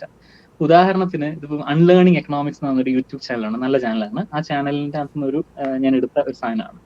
ഇതിനകത്ത് ഇവര് പ്ലോട്ട് ചെയ്തിരിക്കുന്നത് എന്താണെന്ന് വെച്ചാൽ, ബ്ലാക്ക് ഫ്രൈഡേക്ക് ഓൺലൈൻ റവന്യൂ വരുന്ന ആ മില്യൺസ് ഓഫ് ഡോളറിന്റെ ആ നമ്പറും സ്റ്റെം ഫീൽഡ് സ്ത്രീകൾക്ക് സ്റ്റെം ഫീൽഡിൽ ബാച്ചിലേഴ്സ് അവാർഡ് ചെയ്ത നമ്പറും കൂടെ പ്ലോട്ട് ചെയ്യുമ്പോഴത്തേ കോറിലേഷൻ എന്ന് പറഞ്ഞാൽ 0.996 കോറിലേഷൻ, ഏകദേശം ഒരേപോലെ. അപ്പൊ ഇത് വെച്ചിട്ട് കണ്ടോ, ഇത് രണ്ടും ഒരേപോലെയാണ്. അതുകൊണ്ട് ബ്ലാക്ക് ഫ്രൈഡേക്ക് റവന്യൂ എത്ര വരുന്നോ അതുപോലെയാണ് സ്ത്രീകളുടെ സ്റ്റെം ഫീൽഡിലെ പാർട്ടിസിപ്പേഷൻ എന്ന് പറഞ്ഞാൽ എന്ത് കോമഡിയാണ്. അത്രേ ഉള്ളു കാര്യം. അപ്പൊ നമുക്ക് ഒരു സയൻസിലെ ഒരു പ്രധാനപ്പെട്ട ഒരു സംഗതിയാണ് correlation is not equal to causation. കോസേഷന് കൃത്യമായ കാരണങ്ങൾ നമ്മൾ പറയണം. ഇത് മറ്റൊരു എക്സാമ്പിൾ ഞാൻ പറയുകയാണെങ്കിൽ, ഈ പരേറ്റോ പ്രിൻസിപ്പിൾ പലരും പറയാറുണ്ട്. പരേറ്റോ പ്രിൻസിപ്പിൾ പല രാജ്യങ്ങളിലും കാണുന്നു. അതിന്റെ അർത്ഥം എന്താന്ന് വെച്ചാൽ, മനുഷ്യരുടെ ആന്തരിക ചോദന കാരണം, എക്കണോമിക്സിലാണ് കൂടുതൽ പറയാറ്, എക്കണോമിക്സിലല്ല പല ഫീൽഡിലും പറയാറുണ്ട്, എക്കണോമിക്സിലെ കാര്യമാണ് ഞാൻ പറയുന്നത്. മനുഷ്യന്റെ ആന്തരിക ചോദന കാരണം 80% ആൾക്കാർക്ക് 20% പ്രൊഡക്ടിവിറ്റിയെ തരാൻ പറ്റുന്നുള്ളൂ, അല്ലെങ്കിൽ സമ്പത്തെ അക്യുമുലേറ്റ് ചെയ്യാൻ പറ്റുന്നുള്ളൂ. ബാക്കി 20%-ന് 80% സമ്പത്ത് അക്യുമുലേറ്റ് ചെയ്യാൻ പറ്റുന്നു. ഇത് മനുഷ്യന്റെ ആന്തരിക ചോദനയാണ് എന്ന് ആരെങ്കിലും പറയുന്നുണ്ടെങ്കിൽ, ഈ correlation is not equal to causation എന്നുള്ള പ്രിൻസിപ്പിൾ മനസ്സിലാക്കാത്തതിന്റെ പ്രശ്നമാണ്. അങ്ങനെ സംഭവിക്കാൻ കാരണം അത് എക്കണോമിക്സിന്റെ ചില പ്രിൻസിപ്പിളാണ്. മണി എക്സ്പോണൻഷ്യലി ഗ്രോ ചെയ്യാൻ പറ്റുന്ന സിസ്റ്റമാണ് നമുക്കുള്ളതെങ്കിൽ, ഡെഫിനറ്റ്ലി എക്സ്പോണൻഷ്യലി ഗ്രോ ചെയ്ത ആൾക്കാരുടെ ആ ഒരു ഡിസ്ട്രിബ്യൂഷൻ നോക്കുമ്പോൾ നമുക്ക് ആ പരേറ്റോ പ്രിൻസിപ്പിൾ തന്നെ വരും, ഡിസ്ട്രിബ്യൂഷൻ തന്നെ വരും. അതാണ് കാരണം. ഇതൊരു ഫ്രീ മാർക്കറ്റിന്റെ ഒരു പ്രതിഭാസമാണ്, അല്ലാതെ മറ്റൊന്നും അല്ല. അപ്പൊ അത് വെച്ചിട്ട് കണ്ടോ, 80% ആൾക്കാർക്ക് 20% പ്രൊഡക്ടിവിറ്റി ഉള്ളെന്നൊക്കെ പറയുമ്പോൾ അതൊരു ഈ കോറിലേഷനും കോസേഷനും തമ്മിലുള്ള ഇത് മനസ്സിലാക്കാത്തതിന്റെ ഒരു പ്രശ്നമാണ്. അപ്പോ നമുക്ക് അടുത്ത സാധനത്തിലോട്ട് നമുക്ക് പോകാം എന്ന് തോന്നുന്നു. നമുക്ക് കുറെ പറഞ്ഞു.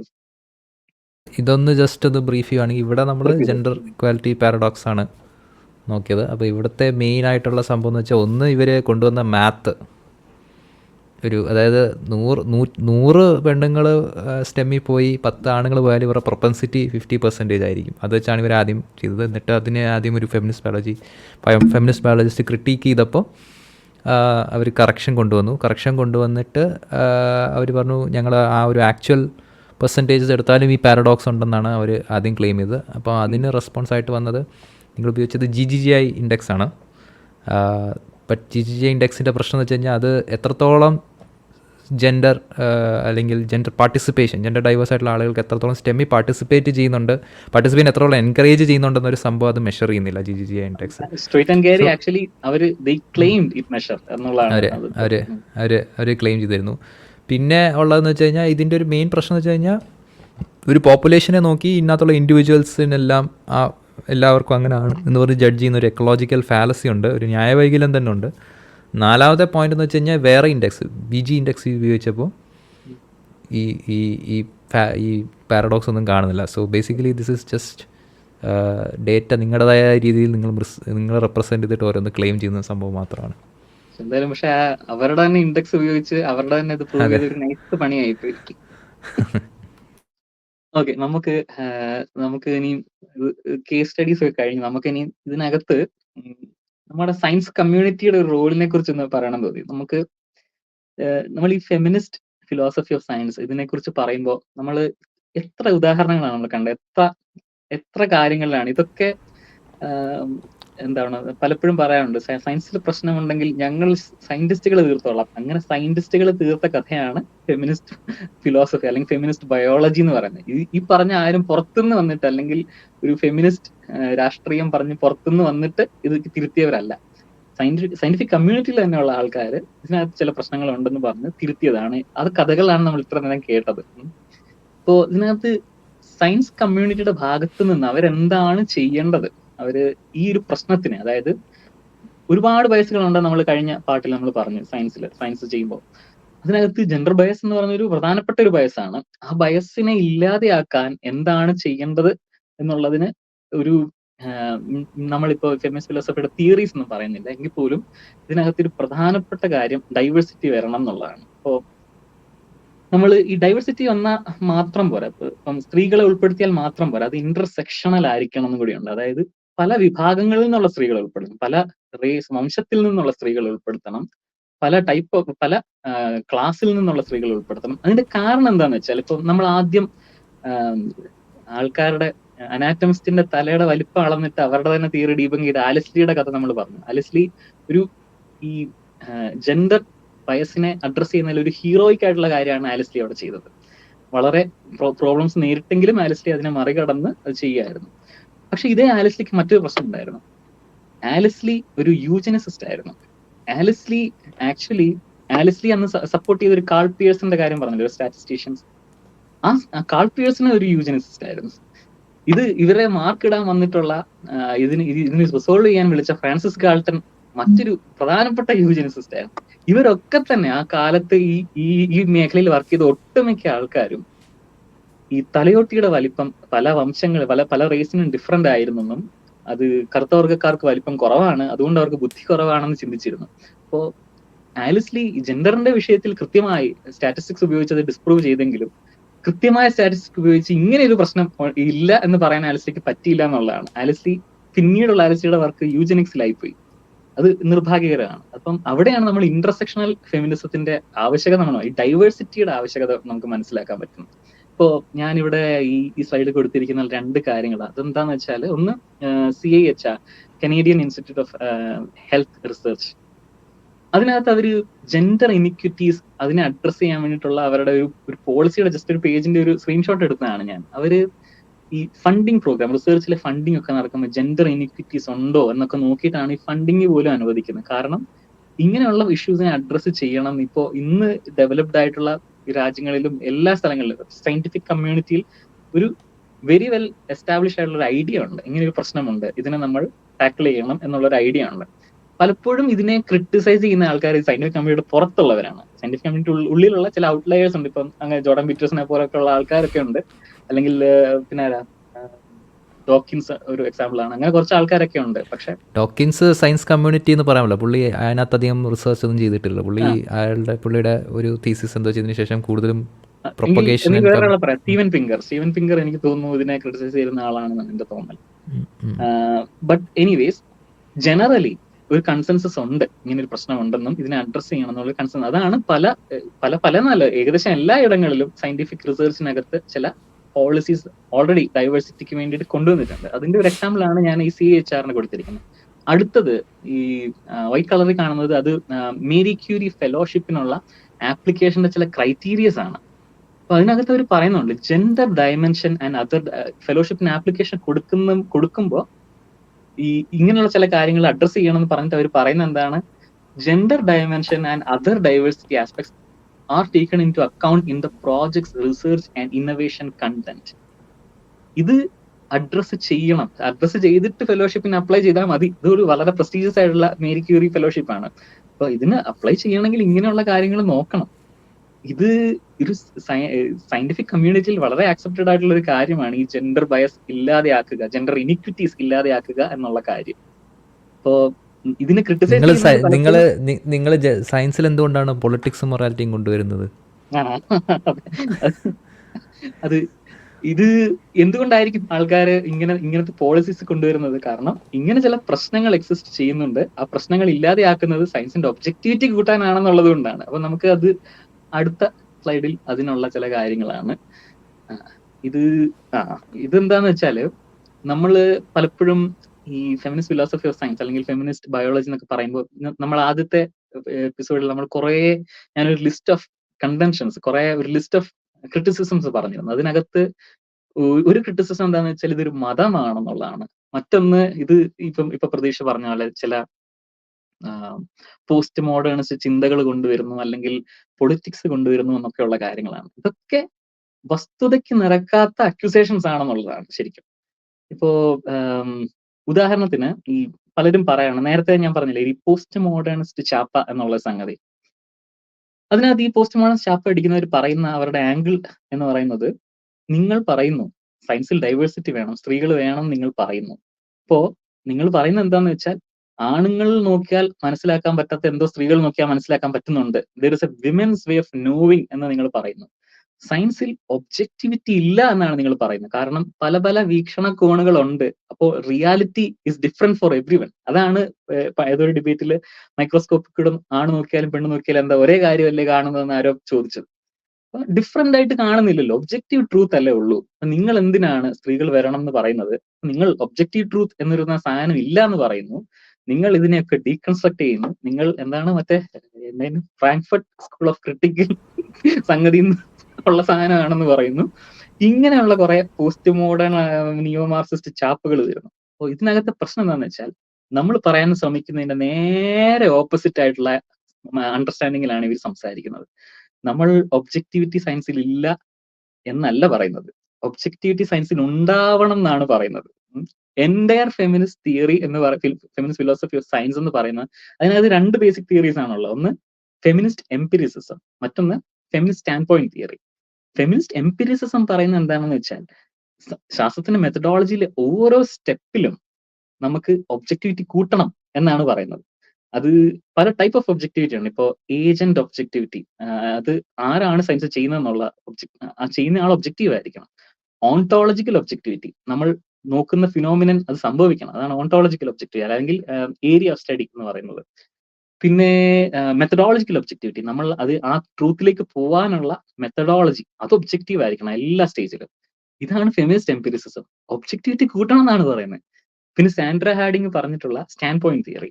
സ്റ്റാൻഡ് പോയിന്റ് തിയറിയിൽ സാൻഡ്ര ഹാഡിങ് പറയുന്നത് എന്താണെന്ന് വെച്ചാൽ സ്ത്രീകളെ കൂടുതൽ ഡൈവേഴ്സിറ്റി, അല്ലെങ്കിൽ സ്ത്രീകളെ മാത്രം ഇന്റർസെക്ഷണൽ ഫെമിനിസം ആണ് പറയുന്നത്. അപ്പം പല ഡൈവേഴ്സ് ആസ്പെക്റ്റിൽ നിന്ന് ആൾക്കാർ സയൻസ് റിസർച്ചിലേക്ക് വരുമ്പോൾ അവരുടെ ഡൈവേഴ്സ് എക്സ്പീരിയൻസസ് കൊണ്ട് തന്നെ ഒബ്ജക്ടിവിറ്റി കൂടുന്നു എന്നുള്ളതാണ് പറയുന്നത് സാൻഡ്ര ഹാഡിങ്. അതിന് സാൻഡ്ര ഹാഡിങ് ഒരു വാക്ക് ഉപയോഗിച്ചിട്ടുണ്ട്, സ്ട്രോങ് ഒബ്ജക്ടിവിറ്റി. സ്ട്രോങ് ഒബ്ജക്ടിവിറ്റി എന്ന് പറയുന്നത് വിക്കിപീഡിയ ആർട്ടിക്കിൾ തന്നെയുണ്ട്, അത് നോക്കിക്കഴിഞ്ഞാൽ മനസ്സിലാക്കാൻ പറ്റും.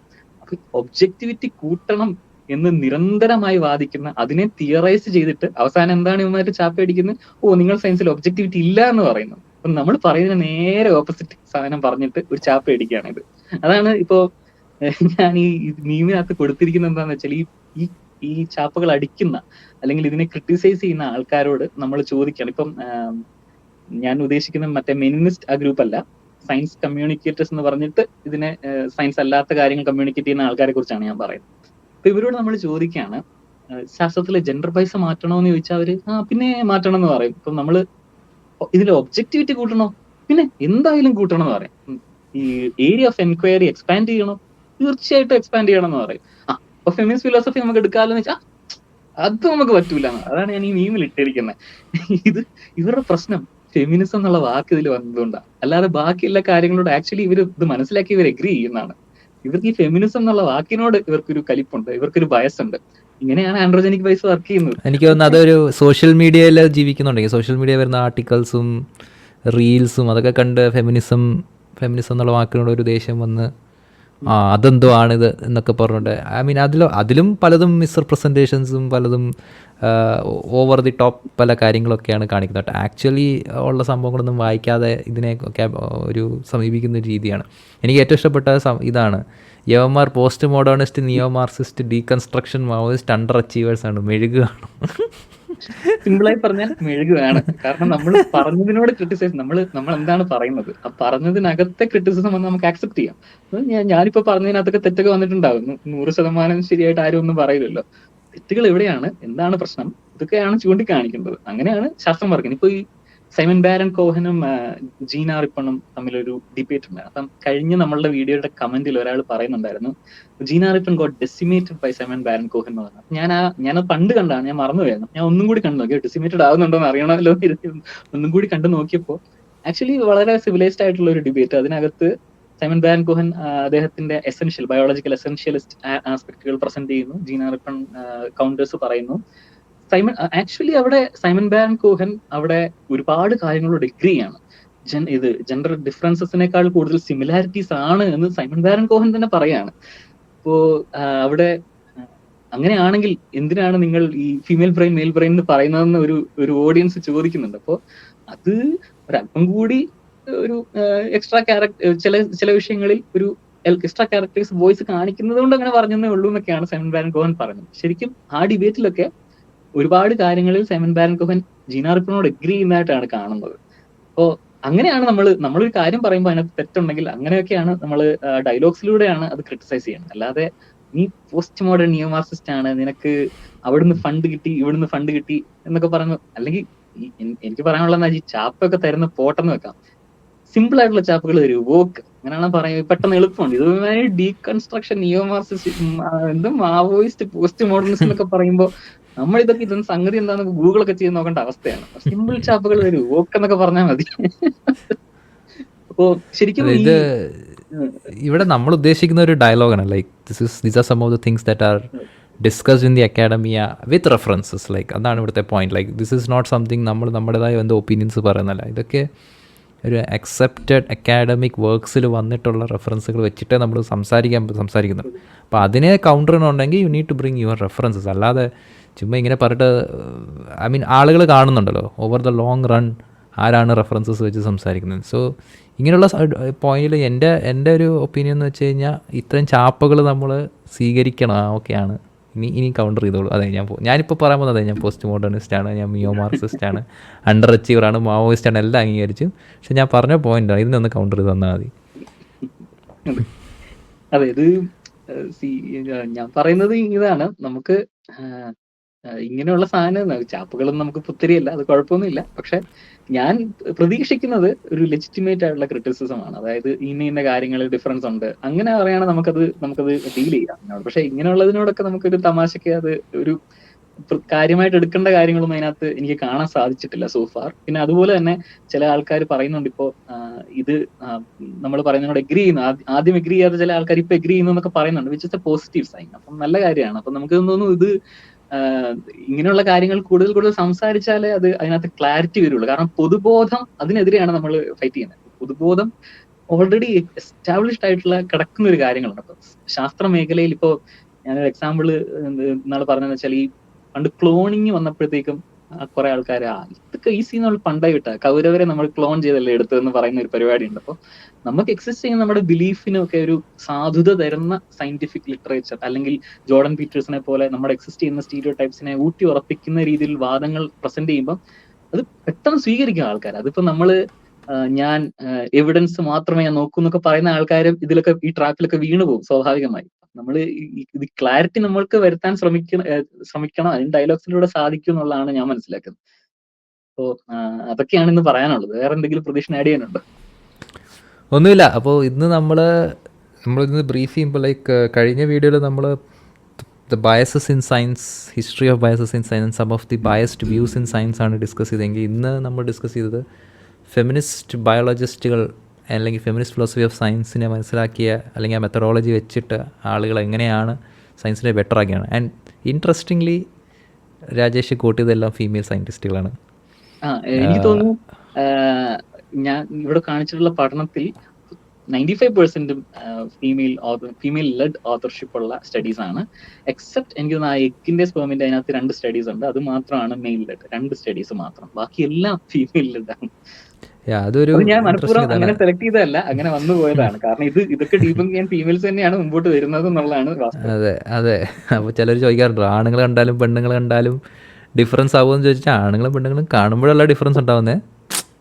ദ വേ ഹൈപ്പോത്തസിസ് വരുമ്പോഴായിരിക്കും ചിലപ്പോൾ ഇതിലൊരു ചെറിയ ഡിഫറൻസ് ഒക്കെ ഉണ്ടാകുന്നത്. അപ്പോൾ അതാണ് സ്റ്റാൻഡ് പോയിന്റ് തിയറി എന്ന് പറയുന്നത്. ഒരുപാട് ആളുകൾ ഡൈവേഴ്സ് എക്സ്പീരിയൻസ് കൊണ്ട് ആളുകൾ വരുമ്പോൾ we have A healthy number of hypothesis, വളരെ ബയസുകൾ കുറഞ്ഞ യാഥാർത്ഥ്യത്തോട് അടുത്ത ഒരു സയൻസും ഉണ്ടാകും, നോളജ്, ട്രൂ നോളജ് എന്നുള്ള സംഭവത്തിലേക്ക് നമുക്ക് എത്താൻ പറ്റും. Because this is the best tool that we have found for synthesising knowledge.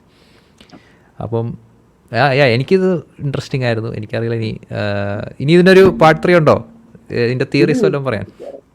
ഇതിനകത്ത് നമ്മൾ തിയറീസ് ആക്ച്വലി തിയറി ഇതാണ് തിയറി എന്ന് പറഞ്ഞാൽ ഞാൻ പറഞ്ഞിട്ടില്ല. But theories applicable to all these case studies. അപ്പോൾ അത് കേൾക്കാൻ ഇൻട്രസ്റ്റ് ഉള്ള ആൾക്കാരുണ്ടെങ്കിൽ തീർച്ചയായിട്ടും നമുക്ക് അതിനെ ഒരു എക്സ്പാൻഡ് ചെയ്ത് ഫെമിനിസ്റ്റ് ഫിലോസഫി എങ്ങനെയാണ് ഇതിനകത്ത് വർക്ക് ചെയ്തിട്ടുള്ളത്, അതിനകത്ത് major theory, stand point theory, feminist empiricism, അതിന്റെ റൂട്ട് കാര്യങ്ങൾ എങ്ങനെയാണ് അത് സിന്തസൈസ് ചെയ്തത്, എങ്ങനെയാണ് അത് ആപ്ലിക്കബിൾ എന്നുള്ളത് സെപ്പറേറ്റ് ആയിട്ട് ഒരു വീഡിയോസിൽ വേണം ചെയ്യാം. അതിന് കേൾക്കാൻ താല്പര്യമുള്ളവരുണ്ടെങ്കിൽ നമുക്ക് ഓഡിയൻസിന്റെ റിയാക്ഷൻ പോലെ നോക്കാം. ഓഡിയൻസിന്റെ റിയാക്ഷൻ. പിന്നെ കാര്യം പറയാനുള്ളതെന്ന് വെച്ചാൽ, ഈ ഫസ്റ്റ് പാർട്ടില് നമുക്ക് കുറച്ച് തെറി, പിന്നെ നിന്നെ തല്ലും എന്നൊക്കെയുള്ള ഒരു ഒരു തല്ലിന്റെ ഒരു സാഹചര്യം ഒത്തു വന്നേ ഉള്ളൂ. ഇത് കഴിയുന്നതോടുകൂടി അത് ഒരു ശരിക്കും അത് നടക്കുമോ എന്നൊരു പേടിയില്ല. ഓക്കെ, അപ്പോൾ ഇത് റിഡക്റ്റീവുടെ ലാസ്റ്റ് വീഡിയോ ആണ്. അല്ലെങ്കിൽ ചിലപ്പോൾ റിഡക്റ്റീവിൽ ഒരാൾ കുറവായിരിക്കും. എല്ലാവരും എൻ്റെ മുഖം കണ്ടോളൂ. ഓക്കെ, ശരി, താങ്ക് യു സോ മച്ച്. ശരി എന്നാൽ thank you, thanks for joining.